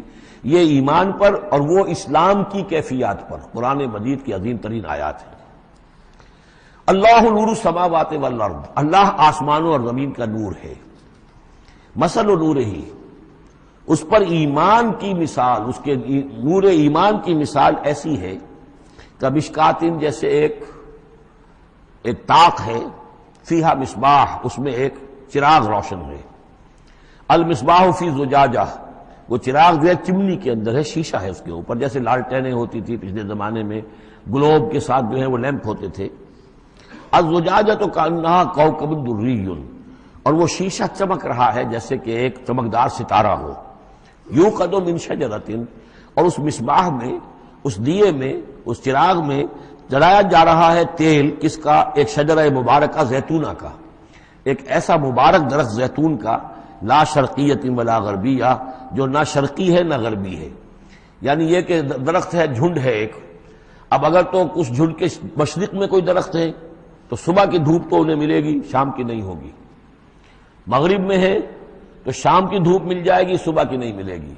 ایک علیحدہ کھڑا ہوا ہے کوئی، جس کے نہ ادھر کوئی اور ہے نہ ادھر کوئی اور درخت ہے، تو پورے دن کی تمازت دھوپ کی جو ہے وہ جذب کر رہا ہے. اور ایسے درخت کا جو روغن زیتون ہوتا تھا وہ بہت صاف شفاف، اسی کی مثال دی جا رہی ہے جو نہ شرقی ہے نہ غربی ہے، وہ کسی جانب سے اوٹ میں ہے ہی نہیں. یکاد زیتھا یضیء، اس کا جو روغن ہے وہ بھڑک اٹھنے کو بیتاب ہے، قریب ہے کہ روشن ہو جائے. وَلَوْ لَمْ تَمْسَسْهُ نَارٌ، چاہے اسے ابھی آگ نے چھوا ہی نہ ہو. نور علی نور، جب آگ مس کر جائے، چھو جائے تو پھر نور علی نور ہے، وہ بھڑک اٹھتا ہے. یہدی اللہ لنورہ من یشاء، اللہ تعالیٰ ہدایت فرماتا ہے اپنے نور کی جانب جس کو چاہتا ہے. وَيَضْرِبُ اللَّهُ الْأَمْثَالَ لِلنَّاسِ، اور اللہ تعالیٰ مثالیں بیان کرتا ہے لوگوں کے لیے. وَاللَّهُ بِكُلِّ شَيْءٍ عَلِيمٌ، اور اللہ ہر چیز کا کما حقہ علم رکھتا ہے. یہ اصل میں ایمان کے لیے، اس کے اجزاء ترکیبی کے لیے بہترین تمثیل ہے، جس کو میں پہلے بیان کرتا رہا ہوں کہ ایک ہے فطرت، انسانی فطرت. اگر فطرت سلیم ہے تو اس کے اندر یہ ایمانی حقائق موجود ہیں، معرفت خداوندی موجود ہے. البتہ اس پر کوئی پردے آ گئے ہیں، اس کے اوپر جو ہے کچھ غلاف پڑ گئے ہیں، اور جب آتی ہے وہی وہ اس کو ایکٹیویٹ کرتی ہے. آیات الہیہ جو ہیں، آیات قرآنیہ، وہ اندر کے اندر جو ڈورمنٹ اس کی کانشسنس ہے ایمان کی، اس کو ایکٹیویٹ کر کے شعور پر لے آتی ہے. اس کو یوں سمجھے کہ جیسے تیل ہے. اب تیل ایک ہے کڑوا تیل، جس سے کہ ہم دیے کبھی جلایا کرتے تھے. اب تو شاید ہی کہیں آپ نے دیکھا ہو دیا کس کو کہتے ہیں، لیکن اس میں وہ کڑوا تیل جو جلتا تھا، تو کڑوا تیل خود آگ نہیں پکڑ سکتا، اس میں بتی ڈالنی پڑتی تھی. کوئی کپڑے کی بتی ہے بٹکر، یا یہ کہ وہ روئی کی بتی بنائی ہے، اس بتی کا پھر آگ لگاتے تھے تو جل تو رہا ہے تیل، لیکن بواسطہ بتی، براہ راست وہ تیل جلنے کی پوزیشن میں نہیں ہے. لیکن ایک تیل ہے پیٹرول، اس کو جو کڑوے تیل سے روشنی حاصل کرنے کے لیے جتن کرنے پڑ رہے ہیں آپ کو جلانے کے لیے، اور پیٹرول گویا کہ بیتاب ہے، وہ بھڑک اٹھنے کو بیتاب ہے. ذرا سی چنگاری قریب آئی اور بھڑک گیا. اسی طریقے سے انسانوں کی طباع کا فرق ہے. کچھ لوگوں کی جو فطرت ہے اتنی سلیم ہوتی ہے، اتنی نیکی ہوتی ہے اس کے اندر، کہ جیسے ہی وہی سامنے آئی، آئینہ جگمگا اٹھا ایک دم، اس لیے کہ اوپر غبار ہے ہی نہیں، اس کے اوپر کوئی اور جو ہے پردے پڑے ہوئے ہیں ہی نہیں. یہ مثال صدیقین کی ہے جو میں نے کل بھی آپ سے عرض کیا تھا کہ جیسے کہ حضور نے فرمایا میں نے جس کے سامنے بھی دعوت ایمان رکھی اس نے کچھ نہ کچھ توقف اور تردد ضرور کیا، سوائے ابو بکر کے کہ ایک لحظے کا بھی توقف نہیں کیا. یہ اس لیے کہ ان کی فطرت اتنی سلیم تھی، گویا کہ وہ پیٹرول تھا ان کے اندر جو بھڑک اٹھنے کو بیتاب تھا کہ ذرا قریب بھی اگر دیاسدائی آ گئی تو بھڑک اٹھے. لیکن کچھ لوگ وہ تھے کہ جن کا تیل اتنا صاف اور پاک نہیں تھا، ان میں کوئی تکدر تھا، انہیں وقت لگ گیا. اگر چاہیے کہ بالآخر وہ ایمان لے آئے، لیکن یہ کہ کچھ اس میں بتی ڈالنی پڑی، کوئی اس کے لیے محنت کرنی پڑی. السابقون الاولون من المہاجرین والانصار والذین اتبعوہم باحسان، پھر وہ لوگ ہیں جو بعد میں درجہ بدرجہ پھر ان کے بعد آتے چلے گئے. تو اسی طریقے سے ایمان کی مثال ہے کہ یہ روغن فطرت یا نور فطرت، نور روح، روحانی نور جو ہمارے اندر ہے نور تجلی بھی اسی خاک میں پنہا، غافل تجرا صاحب ادراک نہیں ہے. وہ جو ہماری روح کے اندر ہے، روح ملکوتی کے اندر جو نور ہے، یہ نور اور باہر سے جو قرآن کا نور، وحی کا نور آیا، ان دونوں کے نور کے اجتماع سے پھر نور علی نور کی کیفیت پیدا ہوئی. اب وہ نور ایمانی جو ہے وجود میں آ گیا. اللہ نور السماوات والارض مثل نورہ کمشکاۃ فیہا مصباح المصباح فی زجاجہ. اور ذہن میں رکھیے یہ ہمارا جو پنجر ہے پسلیوں کا، اس کی واقعتاً طاق کی سی شکل ہے. یہ نیچے سے چوڑا ہو رہا ہے، اوپر سے تنگ ہو رہا ہے. طاق ایسے ہی ہوتے تھے. ڈائفرام جو ہے وہ اس طاق کا گویا کہ فلور ہے، جو ہمارے ایبڈومینل کیویٹی کو چیسٹ کیویٹی سے علیحدہ کرنے والا عضو ہے. اور دل رکھا ہوا ہے اس کے اوپر، یہ گویا کہ چراغ ہے. اس دل میں نور ایمان ہوتا ہے. اس دل کے اندر جو ہے وہ اللہ کا نور، اور یہ نور بنا ہے دو چیزوں سے. ایک وہ نور فطرت جو اس کے اندر موجود تھا، اس کی روح کے اندر، اور ایک نور وحی۔ ان دونوں کے اجتماع سے نور علی نور، وہ نور جو ہے وہ نور ایمان کی شکل میں اس قلب کے اندر جو ہے وہ جاگزی ہوا اور قلب منور ہو گیا۔ المصباح فی زجاجہ، الزجاجۃ کأنہا کوکب دری یوقد من شجرۃ مبارکۃ زیتونۃ لا شرقیۃ ولا غربیہ یکاد زیتها یضیء ولو لم تمسسہ نار نور علی نور یہدی اللہ لنورہ من یشاء۔ یہ نور علی نور ہے، دو نوروں کے جمع ہونے سے یہ نور ایمان وجود میں آیا، نور فطرت، نور وحی۔ اور اللہ تعالیٰ ہدایت دیتا ہے اپنے نور کی جس کو چاہتا ہے، اور اللہ یہ مثالیں لوگوں کے لیے بیان کرتا ہے۔ باقی اللہ کو تو ہر شے کا کما حقہ علم ہے، مثال کی ضرورت انسانوں کے لیے ہے کہ جو ان لطیف حقائق کو ایسے ہی از خود نہیں سمجھ سکتے۔ اب جن لوگوں کے دلوں میں یہ نور ایمان پیدا ہو جاتا ہے، ان کی ایک جھلک دکھائی جا رہی ہے کہ ان کی شخصیت، ان کی زندگی کی دلچسپیاں کیا ہوتی ہیں۔ فی بیوت اذن اللہ ان ترفع ویذکر فیہا اسمہ، ان گھروں میں جن کا کہ اللہ نے حکم دیا کہ انہیں بلند کیا جائے، یعنی مساجد۔ بلند کرنے سے مطلب یہ ہے کہ ان کو نمایاں بنایا جائے۔ ہر مسلمان آبادی میں معلوم ہو کہ مسجد ایک نمایاں شے ہے، یہ ضروری نہیں کہ اس کی ڈیکوریشن ہو، اس کے اوپر جو ہے خام خواہ تکلفات میں پیسے خرچ کیے جائیں، لیکن یہ کہ ایک تو یہ کہ وہ نمایاں ہونی چاہیے، معلوم ہو کہ اس آبادی کا مرکز یہ ہے۔ نمبر دو یہ ہے کہ ترفع، اس کو ہر طریقے سے، ہر معنوی گندگی سے بھی پاک رکھا جائے۔ وَيُذْكَرَ فِيهَا اسْمُهُ، اس میں اس کا نام لیا جائے۔ يُسَبِّحُ لَهُ فِيهَا بِالْغُدُوِّ وَالْآصَالِ، یہ جو صاحب ایمان لوگ ہیں جن کے دلوں میں ایمان کی قندیلیں روشن ہیں، یہ تسبیح کرتے ہیں اللہ کی ان گھروں کے اندر، صبح کے وقت بھی اور شام کے وقت بھی۔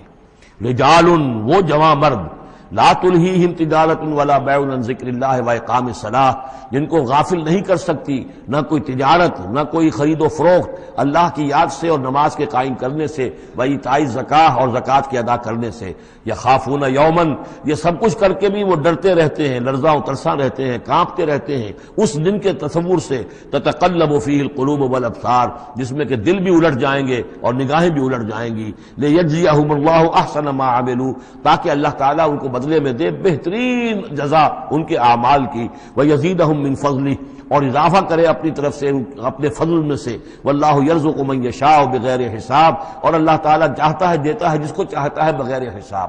اللہم ربنا اجعلنا منہم، یہ تو مومن صادق کے لیے ایمان ان کے دلوں میں ہے، اس کی تمثیل یہ ہے، اور ان کے کردار کی جھلک یہ ہے۔ اب ایک ہے بین بین کے لوگ، ایمان تو نہیں ہے لیکن کچھ نہ کچھ نیکی کے کام کرتے ہیں، کچھ اپنے دل کی تسلی کے لیے، کچھ اپنے ضمیر کو مطمئن کرنے کے لیے۔ ان کی نیکی حقیقی نیکی نہیں ہے۔ وہ لیس البر ان تولوا وجوہکم قبل المشرق والمغرب، اس آیت کو ذہن میں رکھیے۔ والذین کفروا، اور جو لوگ ایمان سے تہی ہیں، محروم ہیں، کافر ہیں، ان کی نیکیاں، ان کے اعمال کیا ہیں؟ کسراب، جیسے ریت ہو، سراب ہو، بقیعۃ، ایک چٹیل میدان میں، یحسبہ الظمآن ماء، پیاسا سمجھتا ہے کہ پانی ہے، حتی اذا جاءہ، یہاں تک کہ وہ جب وہاں پہ گھسٹ کر بھی پہنچتا ہے تو معلوم ہوتا ہے لم یجدہ شیئا، کچھ نہیں پاتا وہاں پر، ووجد اللہ عندہ، اور اللہ کو پاتا ہے وہاں موجود، فوفاہ حسابہ، تو اللہ تعالیٰ اس کا حساب اسے پورا چکا دیتا ہے۔ واللہ سریع الحساب، اور اللہ جو ہے حساب چکانے میں دیر نہیں لگاتا۔ یعنی یہ جو نیکیاں ہوتی، جھوٹی نیکیاں، ملمے کی نیکیاں، حقیقی ایمان نہیں ہے، ایمان باللہ نہیں ہے، ایمان بالآخرت نہیں ہے، لیکن یوں ہی کچھ نہ کچھ نیکیاں ہیں، کچھ خدمت خلق کے کام ہے، اس طرح کی چیزیں اللہ کی نگاہ میں ان کی کوئی وقت نہیں۔ اس کے لیے پہلے ایک مثال سورہ ابراہیم میں آ چکی ہے، دوسری مثال یہ کہ یہ نیکیاں سراب کے مانند ہیں، جنہیں پیاسا سمجھتا ہے کہ یہ پانی ہے، حقیقت میں پانی نہیں ہے۔ اب تیسرا جو کردار ہے وہ یہ ہے کہ جن کے دلوں میں، جن کی زندگیوں میں یہ جھوٹ موٹ کی نیکی بھی نہیں ہے، نفس پرستی اور دنیا پرستی، اور ان کے اندر ہر طرح کی گندگی جو ہے وہ آ چکی ہے۔ ان کی مثال کیا ہے؟ او کظلمات فی بحر اللجی، یا جیسے کہ اندھیرے ہوں ایک بڑے گہرے سمندر میں، یغشاہ موج، اس کے اوپر ایک موج چڑھی ہوئی ہو، من فوقہ موج، اس کے اوپر ایک اور موج ہو، من فوقہ سحاب، اور اوپر جو ہے بادل بھی ہوں۔ یعنی اندھیری رات ہے، کوئی روشنی نہیں، اوپر بادل ہے، نہ چاند اور ستاروں کی کوئی روشنی نہیں آ رہی، اور اس کے ساتھ ہی یہ ہے کہ موج کے اوپر موج چڑھی ہوئی ہے۔ ظلمات بعضها فوق بعض، یہ اندھیروں پر اندھیرے ہیں، اذا اخرج یدہ لم یکد یراہا، جب وہ اپنا ہاتھ نکالتا ہے تو اس کو بھی نہیں دیکھ سکتا، جسے ہم کہتے ہیں اپنے محاورے میں ہاتھ کو ہاتھ سجائی نہیں دیتا۔ وَأَلَّمْ يَجْعَلِ اللَّهُ لَهُ نُورًا، اور جس کو اللہ تعالیٰ ہی نے کوئی نور عطا نہ کیا ہو، فما لہ من نور، تو اس کے لیے پھر کہیں کوئی نور نہیں ہے۔ یہ وہ لوگ ہیں کہ جن کی زندگیاں کسی ملمے کی نیکی سے بھی خالی ہیں، اندھیارے ہی اندھیارے ہیں، ظلمات فوق بعضها فوق بعض۔ أَلَمْ تَرَ أَنَّ اللَّهَ يُسَبِّحُ لَهُ مَنْ فِي السَّمَاوَاتِ وَالْأَرْضِ وَالطَّيْرُ صَافَّاتٍ كُلٌّ قَدْ عَلِمَ صَلَاتَهُ وَتَسْبِيحَهُ وَاللَّهُ عَلِيمٌ بِمَا يَفْعَلُونَ۔ صدق اللہ العظیم۔ رب اشرح لي صدری ويسر لي أمری واحلل عقدۃ من لسانی یفقہوا قولی۔ سورہ نور کا 5واں رکوع جو ہم پڑھ چکے ہیں، اس کے بارے میں یہ بات نوٹ کر لیجئے کہ جس طرح سورہ بقرہ کے پہلے 2 رکوعوں میں 3 قسم کے انسانوں کی تفصیل بیان ہوئی، وہاں وہ بنیادی طور پر ایک دعوت اور تحریک کے رد عمل میں جو لوگ مختلف شکلیں صورت اختیار کرتے ہیں، جو رد عمل مختلف شکلیں اختیار کرتا ہے، اس کے اعتبار سے ایک وہ جو مومنین صادقین ہیں، وہ ہر 6 بعد آباد جب اس دعوت کو قبول کرتے ہیں تو اس کیفیت کے ساتھ کہ اب جو ہو سو ہو۔ ایک وہ لوگ ہیں کہ جو کسی ضد کی وجہ سے، تعصب کی وجہ سے، ہردرمی کی وجہ سے، کسی تکبر کی وجہ سے، حسد کی وجہ سے اس کے انکار پر کمر کس لیتے ہیں، اور وہ لوگ جو ہیں کسی صورت بھی ماننے والے نہیں ہوتے۔ ایک بین کچھ مانتے ہیں، کچھ نہیں مانتے، کچھ چلتے ہیں پھر ٹھٹک کر کھڑے رہ جاتے ہیں، آسانی ہو تو کوئی 2-4 قدم چل لیے، کوئی مشکل وقت آیا تو پھر اوندے منہ گر گئے۔ اسی کی ایک تمثیل سورہ حج میں آ چکی ہے، وَمِنَ النَّاسِ مَن يَعْبُدُ اللَّهَ عَلَى حَرْفٍ فَإِنْ أَصَابَهُ خَيْرٌ اطْمَأَنَّ بِهِ وَإِنْ أَصَابَتْهُ فِتْنَةٌ انقلب عَلَى وَجْهِهِ خَسِرَ الدُّنْيَا وَالْآخِرَةَ۔ اسی طرح یہاں اس رکوع میں بھی 3 قسم کے انسانوں کا تذکرہ ہے، لیکن یہ ایک مختلف اعتبار سے ہے۔ ایک وہ لوگ ہیں کہ جن کے دلوں میں حقیقی ایمان پیدا ہوا، ان کی فطرتیں بھی نیک تھیں، صالح تھیں، سلیم تھیں، اور پھر وہ وہی آسمانی سے بھی صحیح طور پر مستفیض ہوئے، ان کا باطن جگمگا اٹھا اور ان کے دلوں میں نیکی حقیقی معنی میں پیدا ہو گئی، اور اس کے لیے جو ایک نقشہ ہے ان کے سیرت و کردار کا وہ بھی کھینچ دیا گیا۔ ایک وہ لوگ ہیں کہ جن کے اندر سرے سے دنیا پرستی اور دنیا ہی کی شہوات اور خواہشات اور لذات، اس کے سوا کسی شے کا کوئی گزر ہی نہیں، وہ بالکل اس کے برعکس ہے۔ پہلے نور علی نور اور دوسرے ظلمات بعضها فوق بعض۔ کوئی جھوٹ موٹ کی نیکی بھی نہیں، کوئی ملمے کی نیکی بھی نہیں، ان کا مال ہے تو صرف اپنی ہی عیاشیوں کے لیے ہی، اپنے ہی جو بھی ان کے تعیش ہے اسی میں خرچ ہو رہا ہے۔ لہذا یہ وہ لوگ ہیں کہ وہ ایمان سے بھی محروم اور کسی جھوٹ موٹ کی نیکی سے بھی ان کے ہاں کسی نور کا سرے سے گزر ہی نہیں۔ ظلمات بعضها فوق بعض، اور اس کے لیے تمثیل دی گئی ہے کہ گہرے سمندر کے اندر جو اندھیرا ہوتا ہے، ایبسولوٹ ڈارکنس، کہ رات بھی ہے، اوپر بادل بھی ہے، اور جو ہے موج پر موج چڑھی ہوئی ہے، تو ایبسولوٹ ڈارکنس۔ ایک فرینچ امیر البحر تھا جو اسی آیت کو پڑھ کر ایمان لے آیا تھا، اس کی ساری عمر گزری تھی سمندروں کے اندر، اور وہ جانتا تھا کس قسم کی ڈارکنس ہوتی ہے وہاں۔ اس نے کہا کہ پتہ کیا کہ کیا محمد نے صلی اللہ علیہ وسلم کبھی بحری سفر کیے تھے؟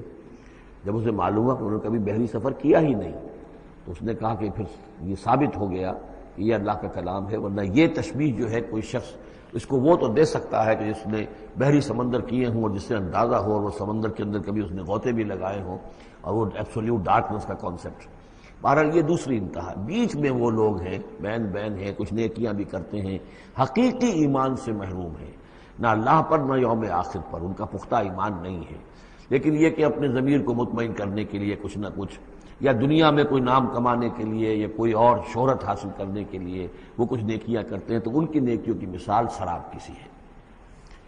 الم تر ان اللہ یسبح لہ من فی السماوات والارض، کیا تم دیکھتے نہیں ہو کہ اللہ کی تسبیح کرتی ہے وہ سب چیزیں، وہ سب وہ کرتے ہیں، وہ سب جو آسمانوں میں ہے اور جو زمین میں ہے، اور نہ صرف آسمانوں اور زمین میں بلکہ ان دونوں کے مابین جو السماء میں جو ہے، والطیر صافات، اور یہ جو پرندے ہیں جو اپنے پروں کو پھیلائے ہوئے ہیں، یہ بھی اللہ کی تسبیح کر رہے ہیں۔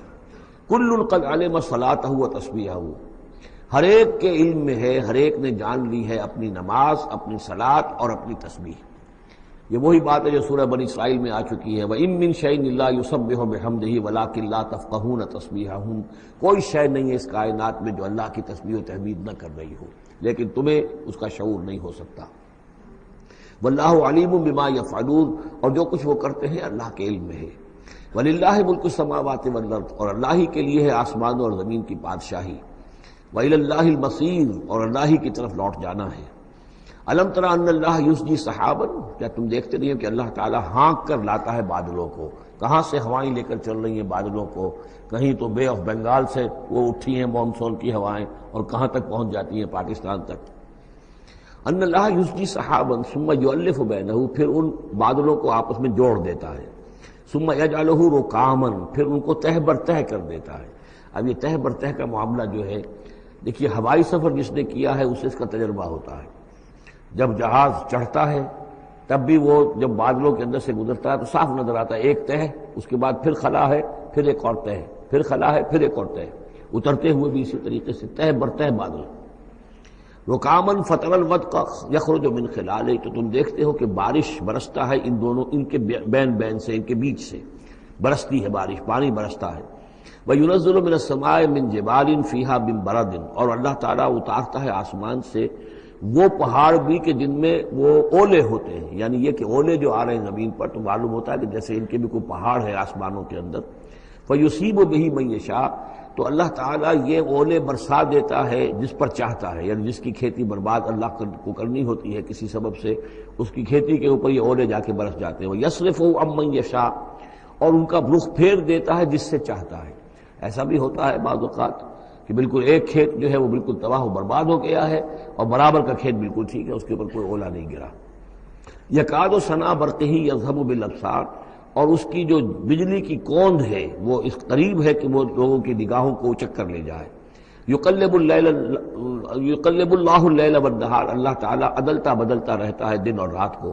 ان فی ذلک لعبرۃ لاولی الابصار، یقیناً اس میں دھیان کرنے کا اور سبق سیکھنے کا اور عبرت حاصل کرنے کا مواد ہے ہوش مندوں کے لیے، آنکھ والوں کے لیے، دیکھنے والوں کے لیے۔ واللہ خلق کل دابۃ من ماء، اور اللہ نے بنائی ہے ہر جاندار چیز اس زمین کے اوپر پانی سے۔ فمنہم من یمشی علی بطنہ، اب ان جانداروں میں سے جو زمین میں اللہ نے بنائے ہیں وہ بھی ہے کہ جو اپنے پیٹ کے بل پر چلتے ہیں، یہ ریپٹائلز جن کو ہم کہتے ہیں، ریپٹائلز ہیں جو اپنے پیٹ کے بل پر چل رہے ہیں۔ منہم من یمشی علی رجلین، اور ان میں وہ بھی ہیں کہ جو دو ٹانگوں پر چلتے ہیں۔ اب ہم بھی انہی میں سے ہیں، اور باقی شمپنزی اور گوریلاز بھی ہیں، اور بھی ایسے ہوں گے کہ جو دو ٹانگوں پر چلتے ہوں۔ وَمِنْهُمْ مَنْ يَمْشِي عَلَى أَرْبَعٍ، سب سے زیادہ کثیر تعداد جو ہے وہ زمینی حیوانات کے اندر ان کی ہے کہ جو چار پر چلتے ہیں۔ یخلق اللہ ما یشاء، اللہ تعالیٰ پیدا کرتا جو چاہتا ہے۔ ان اللہ علی کل شیء قدیر، یقیناً اللہ تعالیٰ ہر چیز پر قادر ہے۔ اب کافی عرصے کے بعد منافقین کا تذکرہ قرآن مجید میں ہو رہا ہے، چونکہ یہ ہم نے سورہ یونس سے لے کر اور سورہ مومنون تک جو 14 صورتیں پڑھی ہیں ان میں تو سارا معاملہ تھا مشرکین عرب سے، کفار سے، مشرکین سے، ساری بحث ان سے تھی۔ کہیں کہیں گفتگو کا رخ جو ہے وہ اہل کتاب کی طرف ہوئے سخن، بغیر انہیں باضابطہ خطاب کیے ہوئے، اور یا پھر تیسرا خطاب حضور سے ہے ذاتی، اور حضور کی وساطت سے اہل ایمان کے ساتھ، اور ابھی وہاں نفاق کا کوئی اس قسم کا موجود نہیں تھا معاملہ کہ منافقین کے ساتھ کوئی رد و قدا ہوتی۔ لیکن یہ تو چونکہ سورہ نازل ہو رہی ہے سن 6 ہجری میں، یہ گویا کہ یوں سمجھیے کہ عین مدنی جو دور ہے اس کا عین وسط ہے، بالکل سن 11 میں حضور کا انتقال ہوا ہے، تو سن 6 یوں سمجھیے کہ ان دونوں کے بالکل وسط کے اندر ہے، یہ بالکل درمیانی دور ہے مدنی دور کا۔ یہاں پر اب تذکرہ ہو رہا ہے منافقین کا۔ لقد انزلنا آیات مبینات، ہم نے نازل کی ہیں روشن آیات۔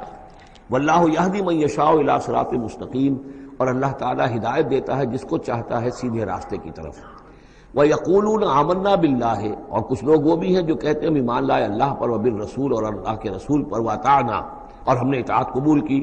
ثُمَّ يَتَوَلَّىٰ فَرِيقٌ مِّنْهُمْ، پھر ان میں سے ایک جماعت جو ہے پیٹھ موڑ کر جاتی ہے، مِن بَعْدِ ذَلِكَ، اس کے بعد، یعنی اب اس کے بعد یہ سب کچھ کہہ کر قول و قرار کر کے اطاعت کا یہاں دم بھر کر جاتے ہیں، لیکن پھر طرز عمل ان کا کچھ اور ہوتا ہے۔ وَمَا أُولَٰئِكَ بِالْمُؤْمِنِينَ، اور یہ لوگ حقیقی مومن نہیں ہیں۔ وَإِذَا دُعُوا إِلَى اللَّهِ وَرَسُولِهِ لِيَحْكُمَ بَيْنَهُمْ، اور جب انہیں پکارا جاتا ہے، بلایا جاتا ہے کہ آؤ اللہ کی طرف اور رسول کی طرف کہ ان کے مابین فیصلے کرے۔ یہ سورہ نساء میں ہم یہ سارے مضامین بڑی تفصیل سے پڑھ چکے ہیں کہ وہ لوگ چاہتے تھے کہ اپنے مقدمات جو ہیں وہ یہودیوں کی عدالت میں لے جائیں، اس لیے کہ حضور کے ہاں انہیں اندیشہ ہوتا تھا کہ یہاں تو بالکل صحیح فیصلہ ہو جائے گا۔ تو اس طرح کا جو ان کا کردار تھا، جب انہیں بلایا جاتا ہے اللہ کے اور اس کے رسول کی طرف کہ آؤ کہ وہ فیصلہ کرے تمہارے مابین، اذا فریق منہم معرضون، تو ان میں سے ایک گروہ اور ایک جماعت ایسی ہے جو اعراض کرتی ہے اور کرنی کترا جاتی ہے۔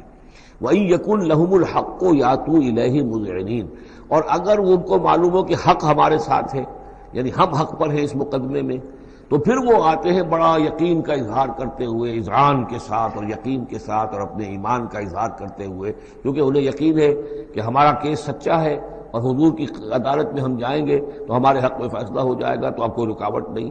یاتوا الیہ مذعنین، خوب یقین کا اعتماد کا اظہار کرتے ہوئے آتے ہیں۔ افی قلوبہم مرض، کیا ان کے دلوں میں روگ ہے؟ ام ارتابوا، یا یہ شکوک میں مبتلا ہو گئے ہیں؟ ام یخافون ان یحیف اللہ علیہم، یا انہیں یہ اندیشہ ہے کہ اللہ تعالیٰ جو ہے ان کے ساتھ ناانصافی کرے گا، ورسولہ، اور اس کے رسول، بل اولئک هم الظالمون، نہیں بلکہ حقیقت میں یہی ظالم ہیں۔ ایمان کی اصل حقیقت سے چونکہ یہ محروم ہے، لہذا ساری غلطی ان کے اپنے کردار میں ہے۔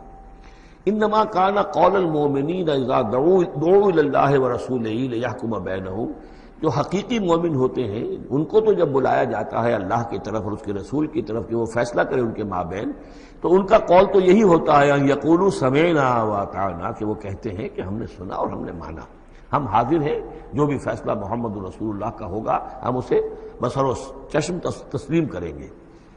انما کان قول المؤمنین اذا دعوا الی اللہ ورسولہ لیحکم بینہم ان یقولوا سمعنا واطعنا واولئک هم المفلحون، اور یقیناً وہی لوگ ہیں جو پھر فلاح پانے والے ہیں۔ ومن یطع اللہ ورسولہ، اور جو اللہ کی اور اس کے رسول کی اطاعت کرتا ہے، ویخشى اللہ ویتقہ، اور اللہ کا خوف بھی رکھتا ہے اور اس کا تقوی اختیار کرتا ہے، فاولئک هم الفائزون، تو یقیناً وہی لوگ ہیں کہ جو کامیاب ہونے والے ہیں۔ واقسموا باللہ جہد ایمانہم، اور وہ قسمیں کھا کھا کر کہتے ہیں، اللہ تعالیٰ کی قسمیں کھاتے ہیں اپنی امکانی حد تک، لئن امرتہم، اے نبی اگر آپ حکم دیں گے، لَيَخْرُجُنَّ، تو وہ لازماً نکل جائیں گے۔ آپ حکم دے دیا میں ہم حاضر ہیں، ویسے میری یہ مجبوری ہے، یہ میری تکلیف ہے، یہ مسئلہ ہے، ویسے آپ حکم دیں گے اگر تو میں بالکل حاضر ہوں۔ یہ آپ کو اب بھی معلوم ہوگا کہ ہماری جماعتی زندگیوں کے اندر یہ مسئلہ ہوتا ہے کہ کوئی امیر ہے، اس نے ایک بات کہی ہے، کھل کر اس نے کہہ دیا ہے کہ میں یہ چاہتا ہوں کہ معاملہ اس طرح کیا جائے۔ اب کچھ لوگ کرنے کا کتراتے ہیں، اچھا جی اگر آپ حکم دیں گے تو میں کروں گا۔ لیکن یہ کیا بات ہے؟ جب وہ امیر ہے آپ کا، وہ بات کہہ رہا ہے، تو اس کی بات کو آپ حکم کیوں نہیں سمجھ گئے؟ اسی طریقے سے حضور صلی اللہ علیہ وسلم نے جب فرما دیا ہے کہ نکلنا ہے، اب دشمن کے مقابلے کے لیے نکلو، اب وہ آپ چاہتے ہیں پی کال کر کے حضور ایک ایک کی خوشامد کریں کہ آئیے آپ ضرور نکلیے، خدا کے لیے ضرور چلیے، یہ حضور کرنے والے نہیں ہیں۔ واقسموا باللہ جہد ایمانہم، اور یہ اللہ کی قسمیں کھا کھا کر کہتے ہیں اپنی امکانی حد تک، لئن امرتہم، اے نبی آپ کا حکم ہوگا تو میں حاضر ہوں، لیخرجن، ہم ضرور نکلیں گے۔ قل لا تقسموا، اے نبی ان سے کہیے تم قسمیں مت کھاؤ، طاعۃ معروفہ، معروف طریقے پر اطاعت اختیار کرو۔ تم نے اعلان کیا ہے کہ تم مجھ پر ایمان لائے ہو، تم نے اعلان کیا ہے کہ تم مجھے اللہ کا رسول سمجھتے ہو، اب جو میں کہہ رہا ہوں اسے قبول کرو، اختیار کرو۔ یہ کیا ہے کہ میں کسی کو ایک ایک کو علیحدہ علیحدہ حکم دوں؟ ان اللہ خبیر بما تعملون، یقیناً جو کچھ تم کر رہے ہو اللہ اس سے باخبر ہے۔ قل اطیعوا اللہ واطیعوا الرسول، اے نبی کہہ دیجئے۔ اب دیکھیے نوٹ کر لیجئے، سورہ نساء میں نے تفصیل سے آپ کو بیان کیا تھا کہ منافقین پر تین ہی چیزیں بھاری تھیں۔ نمبر ایک، حضور کی شخصی اطاعت کرنا، نمبر دو، جہاد اور قتال کے لیے نکلنا، نمبر تین، ہجرت۔ تین ایشوز کے اوپر بڑی تفصیل سے وہاں گفتگو ہو چکی ہے۔ یہاں اطاعت رسول کو جو ہے، جو پہلا مضمون تھا سورہ نساء میں، اسی کو زیادہ موقت کیا جا رہا ہے۔ قل اطیعوا اللہ واطیعوا الرسول، کہیے ان سے اطاعت کرو، اللہ کی اطاعت کرو، اس کے رسول کی صلی اللہ علیہ وسلم۔ فإن تولوا، پھر اگر یہ پیٹھ موڑ لے، اگر تم منہ پھیرو گے، اگر منہ موڑ لو گے، فإنما علیہ ما حمل، تو سن لو ہمارے نبی پر ذمہ داری ہے اس کام کی جو ہم نے ان پر ڈالا ہے، وعلیکم ما حملتم، اور تم سے باز پرس ہوگی اس کی جو تمہارے اوپر ڈالا گیا ہے۔ یعنی نبی نے جو ذمہ داری تھی اللہ کا دین تم تک پہنچایا، اللہ کے احکام پہنچا دیے، ان کا کام جو ہے اس پر ختم ہو گیا۔ اب اطاعت کرنا، اس کی تعمیل کرنا، اس کے حکم پر چلنا، اللہ کے دین کے لیے تن من دھن لگانا، اور یہ سارا کام تمہیں کرنا ہے۔ تو جو ان کی ذمہ داری ہے وہ ادا کریں گے، اور اللہ کے ہاں ان سے ان کے بارے میں سوال کر لیا جائے گا، اور جو تمہاری ذمہ داری ہے ظاہر بات ہے کہ اس کے جواب بھی تمہیں کرنی ہے۔ اس میں یہ بھی ہوتا ہے بسا اوقات کہ کسی شخص کو یہ گمان ہو جائے، ظاہر بات ہے میں نے آپ کو سنایا تھا کہ ایک شخص نے کہہ دیا تھا حضور سے، اے دل یا محمد، اے محمد عدل سے کام لیجیے صلی اللہ علیہ وسلم، بڑی گستاخی کے ساتھ اس نے کہا، گویا کہ الزام لگایا کہ آپ یہ جو صدقات کی جو تقسیم کر رہے ہیں یا مال غنیمت تقسیم کر رہے ہیں اس میں آپ عدل سے کام نہیں لے رہے۔ تو حضور نے بھی غصے میں جواب دیا تھا کہ انما عدل فلم یا عدل، اگر میں عدل نہیں کروں گا تو کون کرے گا۔ اسی طریقے سے ہو سکتا ہے کسی جماعتی زندگی کے اندر کوئی امیر ہے اور اس سے کوئی شخص یہ محسوس کرے اس کا ساتھی کہ مجھ پر زیادتی کی ہے انہوں نے، امیر نے زیادتی کی ہے، کوئی بات نہیں، امیر نے زیادتی کی ہے تو امیر اس کی جواب دہی اللہ کے ہاں کر لے گا، اللہ تعالیٰ کے ہاں جواب دہی ہو جائے گی، اور اگر ہو سکتا ہے اس کے کچھ جو بھی نیکیاں ہے وہ تمہارے حساب میں اللہ تعالیٰ درج کر دے، لینا دینا وہاں ہو جائے گا، ڈیبٹ کریڈٹ ہو جائے گا۔ لیکن اس کا مطلب یہ ہو کہ ناراض ہو کر بیٹھ رہا ہو کہ اب اپنی ذمہ داری ادا نہیں ہو رہی، تو پھر تو جواب دہی تمہاری ہو جائے گی اللہ کے ہاں، ایکسپلیشن کال تمہاری ہو جائے گی کہ ناراض ہو کر بیٹھ رہے ہیں کیونکہ انہوں نے میرے ساتھ یہ کیا ہے لہذا میں بس اب کام کچھ نہیں کروں گا۔ یہ تو گویا کہ ایک منفی طرز عمل ہے، تمہیں جواب دہی کرنی ہے اپنے فرائض کی، اپنی ذمہ داریوں کی۔ تو یہ جماعتی زندگی سے متعلق بعض بہت اہم ہیں جو مباحث اس سورہ مبارکہ میں آئے ہیں، اور ان میں سے بعض ہمارا جو منتخب نصاب نمبر 2 ہے جو اس سورہ مبارکہ کی آخری آیات ہیں وہ اس کے ایک درس کی حیثیت سے اس میں شامل ہے۔ جو جماعتی زندگی جو ہے جب ایک جماعت بنانی پڑے گی، اگر دین کا کام کرنا ہے تو اکیلے اکیلے تو نہیں ہو سکتا، جماعت کا نظم ہو، ایک ڈسپلن ہو، ایک حزب اللہ وجود میں آئے جو سورہ مائدہ میں ہم دیکھ آئے ہیں، فَإِنَّ حِزْبَ اللَّهِ هُمُ الْغَالِبُونَ، غلبہ جو ہے تو وہ حزب اللہ کو اللہ تعالیٰ دیتا ہے، ید اللہ علی الجماعہ، جماعت کے اوپر اللہ کا ہاتھ ہے، جماعت کی کو اللہ کی نصرت اور تائید حاصل ہوتی ہے۔ اس جماعتی زندگی کے بعد ایسے نفسیاتی معاملات ہوتے ہیں اور اس کے اندر بعض ایسے حساس مسائل ہوتے ہیں کہ جن کے بارے میں بڑی عمدہ رہنمائی دی گئی ہے مختلف مقامات پر، ان پر ہم نے پھر مرتب کیا ہے منتخب نصاب، مطالعہ قرآن حکیم کا منتخب نصاب نمبر 2۔ قُلْ اطیعوا اللہ واطیعوا الرسول فإن تولوا فإنما علیہ ما حمل، ان پر جو ذمہ ہے وہ ان کی اپنی ذمہ داری کا، اور جو تمہارے اوپر جو بوجھ ہے جو تمہاری مسئولیت ہے وہ تمہاری ذمہ داری کی۔ وَإِن تُطِيعُوهُ تَهْتَدُوا، جان لو یہ اللہ کے رسول ہیں، اگر تم ان کی اطاعت پر کاربند رہو گے تبھی تم ہدایت یافتہ ہوگے۔ وَمَا عَلَى الرَّسُولِ إِلَّا الْبَلَاغُ الْمُبِينُ، اور ہمارے رسول پر سوائے صاف صاف پہنچا دینے کے اور کوئی ذمہ داری نہیں ہے۔ اب جو آیت آ رہی ہے یہ بھی طویل آیات میں سے اور عظیم ترین آیات میں سے آیت استخلاف، یہ خلافت کا جو اللہ تعالیٰ نے وعدہ کیا ہے اس امت سے۔ وعد اللہ الذین آمنوا منکم وعملوا الصالحات، اے مسلمانوں اللہ کا وعدہ ہے تم میں سے ان لوگوں کے ساتھ جو ایمان اور عمل صالح کی شرطیں پوری کر دیں گے۔ یہ نام کے مسلمان، نسلی مسلمان جو اللہ کے حکم پر چلتے بھی نہ ہوں، اللہ کے احکام کے مطابق عمل نہ کرتے ہوں، دین کے لیے تن من دھن لگانے کو تیار نہ ہوں، ان سے یہ وعدہ نہیں ہے۔ وعدہ ہے حقیقی اہل ایمان جو ایمان حقیقی کی شرط پوری کرے اور ایمان کے جو عملی تقاضے ہیں ان کو بھی بجا لائے۔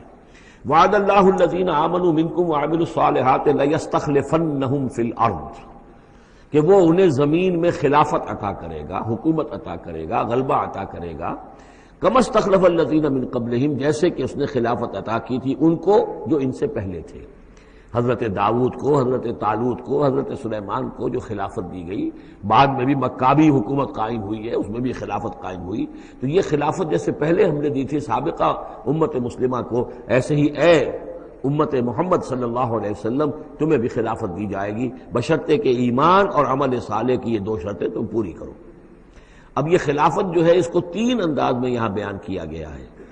لَيَسْتَخْلِفَنَّهُمْ فِي الْأَرْضِ، انہیں لازماً خلافت دے گا زمین میں، حکومت دے گا، کما استخلف الذین من قبلہم، جیسے کہ خلافت دی تھی اور حکومت دی تھی ان کو کہ جو ان سے پہلے تھے۔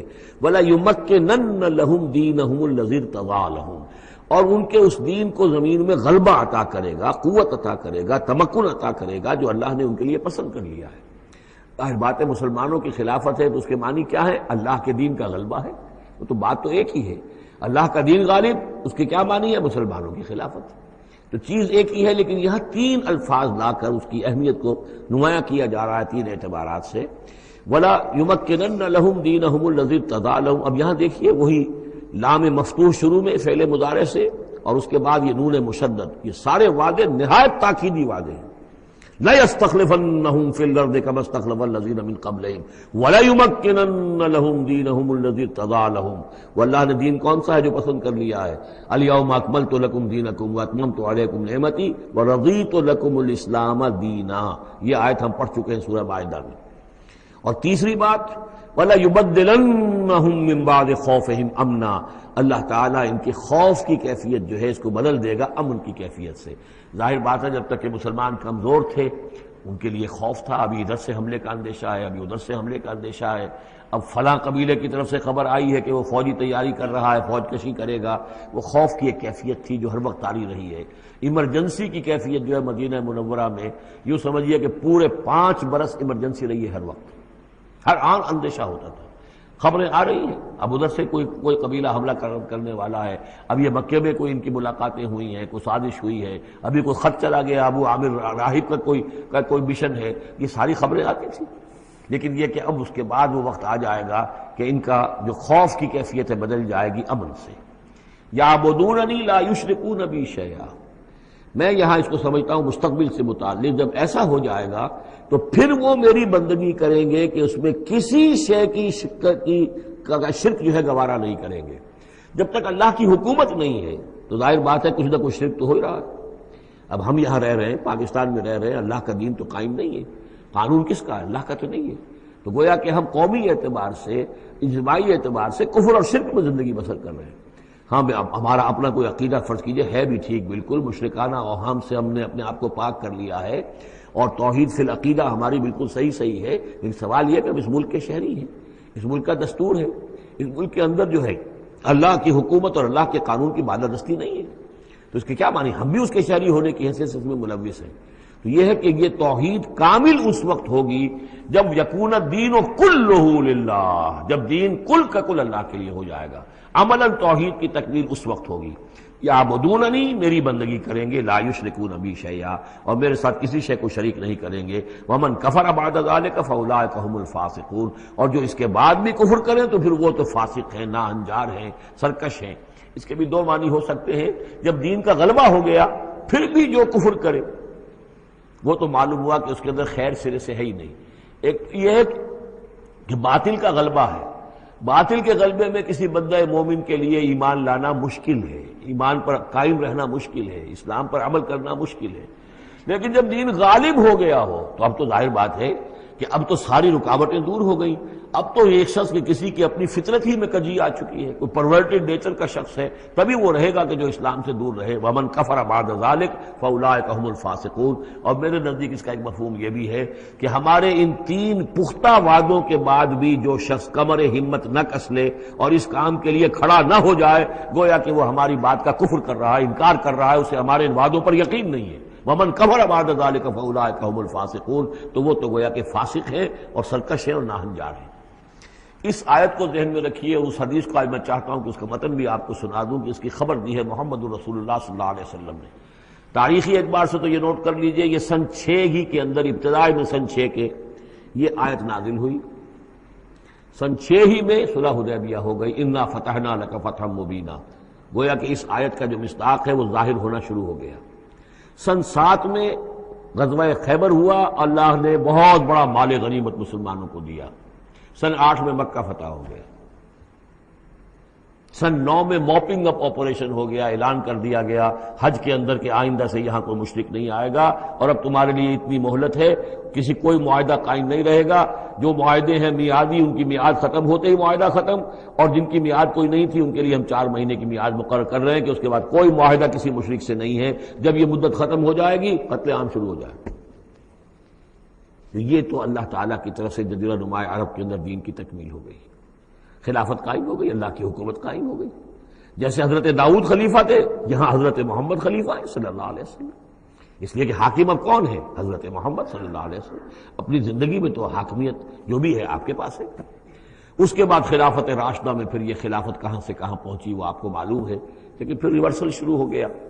لیکن وہ حدیث میں آپ کو سنا رہا ہوں، حضرت نعمان ابن بشیر سے مروی ہے رضی اللہ تعالی عنہ، اور مسند احمد ابن حنبل میں یہ روایت ہے کہ حضور نے یہ فرمایا صلی اللہ علیہ وسلم، تکون النبوۃ فیکم ما شاء اللہ ان تکون، مسلمانوں تمہارے مابین نبوت موجود رہے گی جب تک اللہ چاہے گا کہ رہے، یعنی میں موجود رہوں گا بنفس نفیس تمہارے مابین جب تک اللہ چاہے گا۔ ثم یرفع اللہ اذا شاء یرفعها، پھر اللہ تعالیٰ اس کو اٹھا لے گا جب چاہے گا، نبوت کو اٹھا لے گا، یعنی میرا انتقال ہو جائے گا،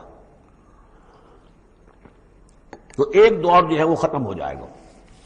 فرمایا ثم تکون خلافتا علی منہاج النبوہ، پھر خلافت ہوگی نبوت کے نقش قدم پر، نبوت ہی کے طریقے پر، ٹھیک وہی نظام جو محمد عربی صلی اللہ علیہ وسلم نے قائم کیا تھا، بعین ہی، ایک بال کے فرق کے بغیر وہ نظام جو کا تو قائم رہے گا، خلافت علی منہاج النبوہ۔ فتکون ما شاء اللہ وان تکون، یہ بھی رہے گا جب تک اللہ چاہے گا یہ دور۔ ثم یرفع اللہ اذا شاء یرفع، پھر اس دور کو بھی اللہ اٹھا لے گا جب اللہ چاہے گا۔ ثم تکون ملکا عاضا، پھر ملوکیت کا دور آئے گا، اور وہ کاٹ کھانے والی ملوکیت ہوگی، کاٹ کھانے والی ملوکیت، ظالم ملوکیت، اور یہ بھی رہے گا جب تک اللہ چاہے گا، پھر اللہ اس کو بھی اٹھا لے گا۔ پھر چوتھا دور آئے گا ثم تکون ملکا جبریا، پھر غلامی کی ملوکیت ہوگی، یعنی یہ دور جو ہمارا گزرا ہے کولونیل دور، پہلے یہ کہ ملوک تھے، بادشاہ تھے، چاہے وہ بنو عباس میں تھے یا بنو امیہ میں سے تھے یا یہ کہ ترک تھے، مسلمان تو تھے، کلمہ گو تو تھے، ان میں کوئی نہ اچھا بھی ہوتا تھا، بہت اچھے لوگ بھی تھے، برے لوگ بھی تھے، لیکن مسلمان تو تھے، کلمہ گو تو تھے۔ لیکن چوتھا دور آیا کہ کہیں ہم انگریزوں کے غلام ہو گئے، کہیں ہم ولندیزیوں کے غلام ہو گئے، کہیں ہم فرانسیسیوں کے غلام ہو گئے، کولونیل پاورز۔ تو ہماری تو ملکہ معظمہ جو ہے ملکہ وکٹوریہ تھی، 1857 سے تو ہم ان کی رعایا بن گئے تھے، اس سے پہلے تو جو بھی تھی بہرحال ایسٹ انڈیا کمپنی جو تھی، لیکن یہ کہ بعد میں تو ہم براہ راست تاج برطانیہ کے غلام تھے۔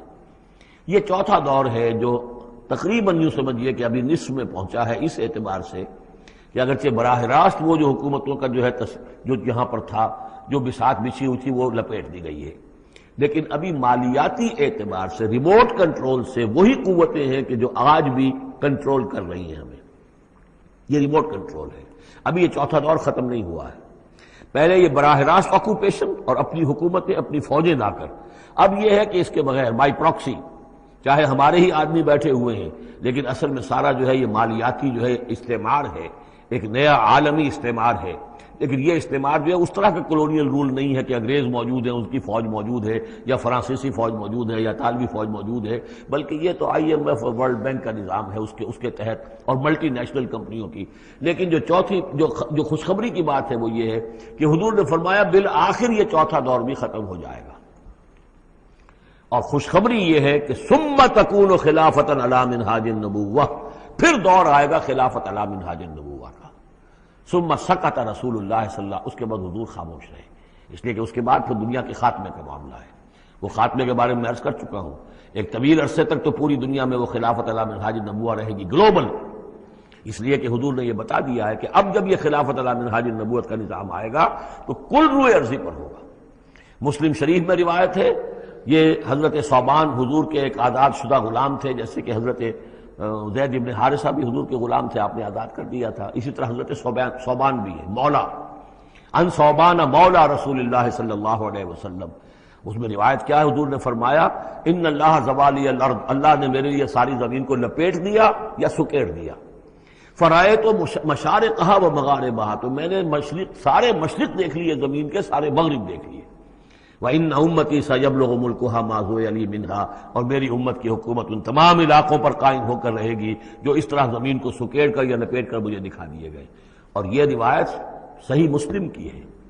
اسی طرح کی ایک اور حدیث ہے حضرت مقداد بن الاسود سے رضی اللہ تعالی عنہ کہ اس روئے ارضی پر کوئی گھر اور کوئی خیمہ نہیں بچے گا، یعنی سیٹلڈ جو علاقے ہیں جہاں گھر ہیں، شہر ہیں، گھر بنے ہوئے ہیں، مکان بنے ہوئے ہیں، یا نومیڈک ٹرائبز جہاں بھی ہیں کہ وہ اپنے خیمے لے کے ادھر سے ادھر جاتے رہتے ہیں، نہ کوئی گھر بچے گا، نہ خیمہ جس میں اللہ کا دین داخل نہ ہو جائے۔ بعز عزیز اور ذل ذلیل، یا تو یہ کہ گھر اور خیمے والا اسلام قبول کرے گا، اسلام اس کے گھر میں داخل ہوگا، اس کا بھی اعزاز ہوگا، اور یا وہ گھر والا اسلام قبول نہیں کرے گا لیکن اسلام کی بالادستی جو ہے تسلیم کرنی پڑے گی۔ یؤتوا الجزیۃ عن ید وہم صاغرون، یہ جو ہم پڑھ آئے ہیں سورہ توبہ کے اندر، تو گویا کہ اس کے گھر میں بھی اسلام تو آ گیا لیکن وہ بدبخت جو ہے اسلام کی نعمت سے اور اس کے اعزاز سے محروم رہا۔ یہ ہے وہ خبر کہ جو ہے صحیح احادیث ہیں، اور یہ منطقی طور پر بھی سمجھ لیجئے کہ قرآن مجید میں یہ بات واضح کر دی گئی کہ حضور کو بھیجا گیا غلبہ دین کے لیے، 3 دفعہ فرمایا، سورہ توبہ میں ہم پڑھ چکے ہیں، 2 مرتبہ آگے اور آنا ہے، هو الذی ارسل رسولہ بالہدی ودین الحق لیظہرہ علی الدین کلہ، اور 5 مرتبہ فرمایا کہ حضور کو بھیجا گیا پوری نوع انسانی کے لیے، اس کی سب سے نمایاں اور سب سے جو لوگوں کے اندر عام طور پر معروف آیت ہے وہ یہ ہے وَمَا أَرْسَلْنَاكَ إِلَّا كَافَّةً لِلنَّاسِ بَشِيرًا وَنَذِيرًا، ویسے ہم پڑھ آئے سورہ انبیاء میں وَمَا أَرْسَلْنَاكَ إِلَّا رَحْمَةً لِلْعَالَمِينَ، اس کا بھی مفہوم یہی ہے، تمام جہان والوں کے لیے ہم نے بھیجا ہے آپ کو رحمت بنا کر، اور ہم نے نہیں بھیجا ہے محمد آپ کو مگر پوری دنیا کے لیے، پوری نوع انسانی کے لیے بشیر اور نذیر بنا کر۔ ان دونوں کو جوڑیں تو اس کا منطقی نتیجہ بھی یہ ہے کہ حضور کی بعثت کا مقصد مکمل ہوگا ہی اس وقت جبکہ کل عالم انسانیت پر دین حق غالب ہو جائے، اور یہ ہو کر لینا ہے۔ وَمَنْ كَفَرَ بَعْدَ ذَلِكَ فَأُولَٰئِكَ هُمُ الْفَاسِقُونَ وَأَقِیمُوا الصَّلَاةَ وَآتُوا الزَّکَاةَ، اور نماز قائم کرو اور زکوٰۃ ادا کرو، وَأَطِیعُوا الرَّسُولَ لَعَلَّکُمْ تُرْحَمُونَ، رسول کی اطاعت کرو تاکہ تم پر رحم کیا جائے۔ چونکہ روح سخن منافقین کی طرف ہے، اور میں نے آپ کو بتایا تھا ان پر جو شاخ گزر رہی تھی وہ در حقیقت رسول کی اطاعت تھی۔ بار بار کہتے تھے یہ اپنے جی سے بات کہہ دیتے ہیں، آیت تو ابھی اتری نہیں، ابھی کوئی آیت تو آئی نہیں، قرآن میں تو ابھی یہ حکم آیا نہیں، یہ معاملہ جو ہے ان کو شاخ گزر رہا تھا حضور کی اطاعت۔ وَأَقِیمُوا الصَّلَاةَ وَآتُوا الزَّکَاةَ، اور نماز قائم کرو اور زکوٰۃ ادا کرو، وَأَطِیعُوا الرَّسُولَ لَعَلَّکُمْ تُرْحَمُونَ، اور اللہ رسول کی اطاعت کرو تاکہ تم پر رحم کیا جائے۔ لَا تَحْسَبَنَّ الَّذِينَ كَفَرُوا مُعْجِزِينَ فِي الْأَرْضِ، یہ کافر یہ نہ سمجھیں کہ وہ اللہ کو تھکا دیں گے یا ہرا دیں گے اس زمین میں، وَمَأْوَاهُمُ النَّارُ، ان کا ٹھکانہ آگ ہے، وَلَبِئْسَ الْمَصِيرُ، اور بہت برا ٹھکانہ ہے۔ یا ایھا الذین آمنوا لیستأذنکم الذین ملکت ایمانکم، اب وہی جو سماجی احکام کچھ دیے گئے تھے کہ اذن لیے بغیر تم داخل نہ ہو گھر میں، اور اس طرح کے آداب جو ہیں معاشرتی ان کے ضمن میں مزید احکام آ رہے ہیں۔ یہ سورہ مبارکہ کی ترتیب یہ ہے، یوں سمجھیے کہ جیسے کوئی انگوٹھی ہو اور بڑا سا ہیرا جو ہے لگا ہوا، دونوں طرف جو ہے وہ اس کا پتلے سائڈ سے، یہ ہار ہے، اور اس کے نیچے جو ہے درمیان میں کوئی بڑا ہیرا ہے، دوسری طرف ہوتی ہیں۔ اس کے بالکل وسط میں 5واں رکوع ہے، یہ اللہ نور السماوات والارض مثل نورہ کمشکاۃ فیہا مصباح، اور آیت نمبر 35 وہ عظیم کوہ نور ہیرے کے مانند ہے۔ پھر دونوں طرف جو ہے یہ مضامین ہیں، کچھ ادھر ہیں سماجی احکام، کچھ ادھر ہیں سماجی احکام، اور اس طریقے سے یہ ایک عظیم بہت خوبصورت ہار کی شکل بن گئی۔ لیستأذنکم الذین ملکت ایمانکم، چاہیے کہ جو تمہارے غلام ہیں اور باندیاں ہیں وہ بھی اجازت لے کے اندر داخل ہوا کریں۔ والذین لم یبلغوا الحلم، اور وہ لوگ بھی تمہارے کہ جو کہ ابھی وہ بالغ نہیں ہوئے ہیں وہ بچے بھی، منکم ثلاث مرات، 3 اوقات دن رات کے ایسے ہیں کہ جن میں خاص طور پر جو پرائیویسی کا اہتمام ہونا چاہیے، اور اس میں یہ کہ کوئی بھی اجازت لیے بغیر بچے بھی نہ جائیں۔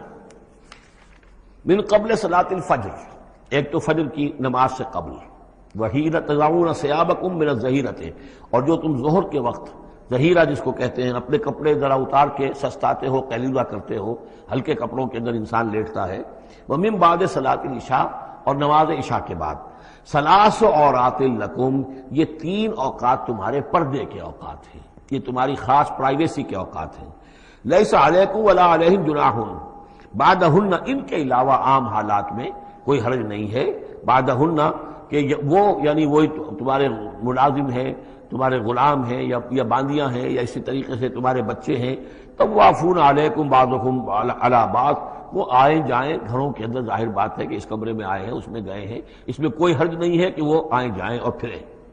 کذالک یبین اللہ لکم الآیات، اسی طرح اللہ تعالیٰ تمہارے لیے اپنی آیات واضح کر رہا ہے، واللہ علیم الحکیم، اور اللہ تعالیٰ علیم اور حکیم ہے۔ وَإِذَا بَلَغَ الْأَطْفَالُ مِنْكُمُ الْحُلُمَ، اور جب تمہارے بچے جو ہیں جو لڑکے ہیں وہ بھی بالغ ہو جائیں، انہیں سب سمجھ آ جائے جو بھی معاملات ہیں دونوں شوق کے، فَلْيَسْتَأْذِنُوا كَمَا اسْتَأْذَنَ الَّذِينَ مِنْ قَبْلِهِمْ، تو پھر وہ بھی اذن لے کر اسی طرح داخل ہوا کریں جیسے کہ پہلا حکم آیا تھا کہ اذن لیے بغیر گھر میں داخل نہ ہو۔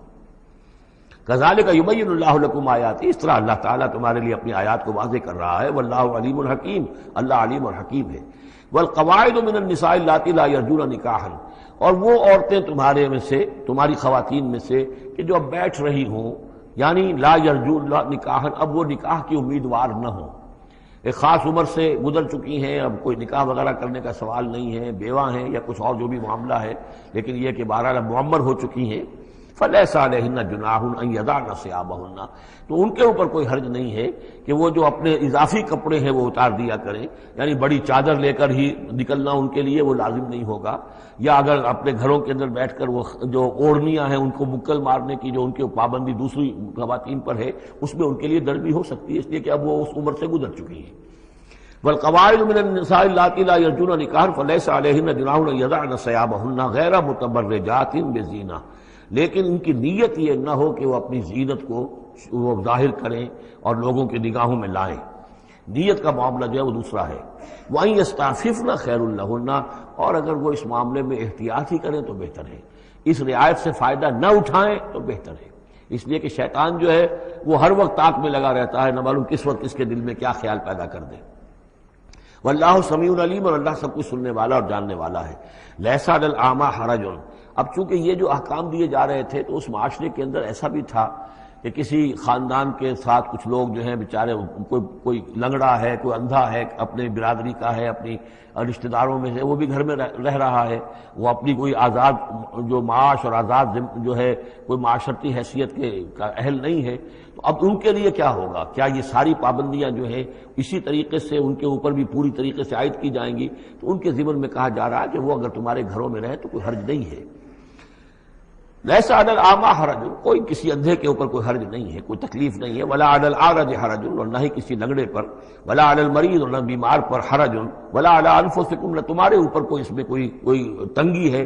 ان تاکلوا من بیوتکم و بیوت آبائکم، کہ تم کھانا کھایا کرو اپنے گھروں سے، اپنے باپوں کے گھروں سے، اور بیوت امہاتکم، یا اپنی ماؤں کے گھروں سے، اور بیوت اخوانکم، اپنے بھائیوں کے گھروں سے، اور بیوت اخواتکم، یا اپنی بہنوں کے گھروں سے، اور بیوت اعمامکم، یا اپنے چچاؤں کے گھروں سے، اور بیوت عماتکم، یا اپنی پھوپھیوں کے گھروں سے، اور بیوت اخوالکم، یا اپنے ماموں کے گھروں سے، اور بیوت خالاتکم، یا اپنی خالاؤں کے گھروں سے، او ما ملکت مفاتحہ، یا یہ کہ جس کی کنجیاں تمہارے ہاتھ میں ہے، کارخانہ ہے، اس کے مالک ہی تم ہو، وہاں جاؤ اور وہاں پر جا کر تم کھانا پینا ہو تو کھاؤ. اور صدیقکم، یا تمہارے اپنے دوست ہیں اس کے گھر سے. لیس علیکم جناح ان تاکلوا، کوئی حرج نہیں ہے تم پر اس میں، ان تاکلوا جمیعا، کہ سب مل کر کھاؤ، او اشتاتا، یا علیحدہ علیحدہ کھاؤ. اس کو خامخواہ بعض لوگوں نے عورتوں اور مردوں کے اوپر وہ جو ہے اس کا انطباق کر دیا ہے کہ چاہیں تو عورت اور مرد مل کر کھائیں اور چاہیں تو وہ علیحدہ علیحدہ کھائیں. یہاں مراد یہ ہے کہ بسا اوقات ایسے مواقع پر انتظار میں بڑی دقت ہوتی ہے. جیسے آج کل آپ کو معلوم ہے کہ ولیمہ ہے اور ٹائم دے رکھا ہے 9 بجے کا اور 12 بج رہے ہیں رات کے، لڑکی والے تو آئے نہیں، اس لیے ولیمہ ہو نہیں سکتا، بیٹھے ہوئے لوگ سوکھ رہے ہیں. کیا ضرورت ہے؟ جو آئے ہیں وہ کھائیں اور جائیں. لہذا یہ نہیں ہے کہ سب کے سب جمع ہو کر ہی اور ایک ہی جمعیت ہو تبھی وہ کھائیں، بلکہ یہ کہ اپنی ضرورت کے تحت جیسے بھی ہو، اگر سب مل جل کر بیٹھ کر کھائیں تب بھی کوئی حرج نہیں، اور اگر علیحدہ علیحدہ گروپس کے اندر یہ کھا لیا جائے تب بھی کوئی حرج نہیں. یہ مجلسی احکام جو دیے جا رہے ہیں اس سے مراد یہ نہیں ہے کہ سطر اور حجاب کے احکام بھی یہاں پہ ٹوٹ جائیں گے، اور یہاں پر جو ہے گھریلو جو ہے اگر پارٹیز کوئی تھرو کی گئی ہیں تو اس میں کوئی پردے وردے کی حاجت نہیں ہے، اس میں مرد اور عورتیں جو ہیں وہ مخلوط طور پر شریک ہو جائیں، معاذ اللہ، یہ مراد نہیں.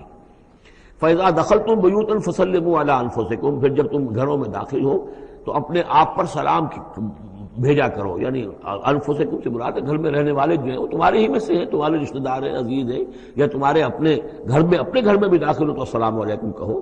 تحیۃ من عند اللہ مبارکۃ طیبۃ، یہ دعا ہے اللہ کے پاس سے، اللہ نے تمہیں سکھائی ہے السلام علیکم، اور یہ مبارک بھی ہے اور پاک بھی ہے. کذالک یبین اللہ لکم الآیات لعلکم تعقلون، اسی طرح اللہ تعالیٰ تمہارے لیے اپنی آیات کو واضح کر رہا ہے، کھول کر بیان کر رہا ہے تاکہ تم عقل سے کام لو.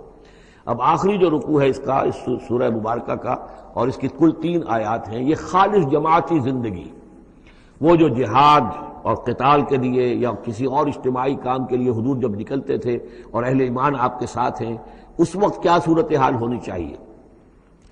انما المؤمنون الذین آمنوا باللہ ورسولہ، مومن تو صرف وہی ہیں جو ایمان لائے اللہ پر، اس کے رسول پر. وَإِذَا كَانَ مَعَهُ عَلَىٰ أَمْرٍ جَامِعٍ، اور جب وہ ہوتے ہیں ان کے ساتھ یعنی رسول کے ساتھ کسی اجتماعی کام کے ضمن میں، لم يذهبوا حتى يستاذنوه، تو وہاں سے جاتے نہیں ہیں جب تک کہ اجازت نہ لے لیں. اب آپ نکلے ہیں کسی کام کے لیے، ایک نفری ہے آپ کے ساتھ، لیکن یہ کہ کوئی کہیں کھسک جائے کوئی کہیں کھسک جائے تو یہ تو صحیح نہیں ہے. وہ تو یہ ہے کہ اب اس اجتماعی نظم کا تقاضا یہ ہے کہ اب جہاں بھی وہاں سے کوئی عذر پیش آ گیا ہے، کوئی ایسی مجبوری ہے، کوئی جانا ہے تو اجازت لے کر جائیں. علی امر جامع لم یذهبوا حتى یستاذنوه، جب تک اذن نہ لے لیں. ان الذين یستاذنونک اولئک الذین یؤمنون باللہ ورسولہ، یقیناً جو اے نبی جو لوگ آپ سے اجازت لیتے ہیں وہی ہیں کہ جو ایمان رکھتے ہیں اللہ پر، اس کے رسول پر. فیستاذنوک، پھر جب وہ آپ سے کوئی اجازت مانگے، رخصت مانگے، لبعض شانہم، اپنی کسی عذر کی وجہ سے، فاذن لمن شئت منہم، تو اجازت دے دیجئے جسے آپ چاہیں. مطلب یہ ہے کہ جو لیڈر ہے، جو اس وقت سپہ سالار ہے، اسے معلوم ہے سچویشن کیسی ہے، میرے پاس پہلے ہی میرے پاس کوئی اضافی نفری ہے جس میں سے میں کسی کو ریلیو کر سکتا ہوں، یا پہلے ہی میرے پاس کم نفری ہے، اس میں کسی اور کی کمی جو ہے وہ اور زیادہ خطرناک ہو جائے گی نتائج کے اعتبار سے۔ لہذا یہ نہیں ہے کہ صاحب میں نے اجازت طلب کی ہے تو مجھے اجازت ملنی چاہیے، یہ نہیں، اجازت کیا ہوئی پھر؟ یہ تو وہی ہے جو تھانے داروں کسی معافی مانگتی ہے، اچھا میں نے تو کچھ نہیں کیا لیکن اگر آپ سمجھتے ہیں کہ میں نے کچھ کیا تو میں معافی مانگتا ہوں۔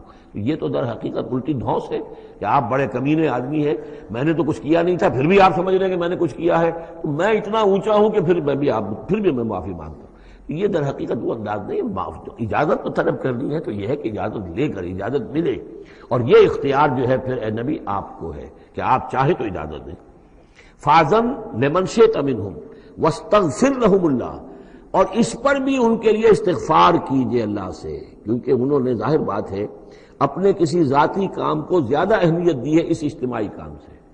یہ اجتماعی کام نبی کا ذاتی نہیں ہے، یہ دین کا کام ہے، اللہ کے دین کا کام ہے۔ دین کو غالب کرنا فرض منصبی اللہ کی طرف سے ہے ان پر، لہذا اس کے لیے تم ان کے ساتھ نکلے ہو۔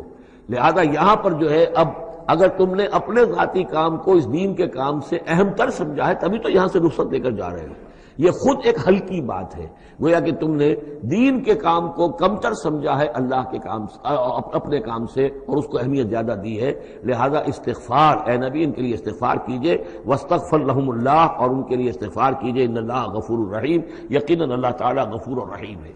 ایک بات البتہ نوٹ کر لیجئے کہ یہ مضمون جب سورہ توبہ میں آیا ہے تو اس سے اگلا قدم ہے، یہ چونکہ ہے سن 6، وہ ہے سن 9، 3 سال میں فرق کیا واقع ہوا؟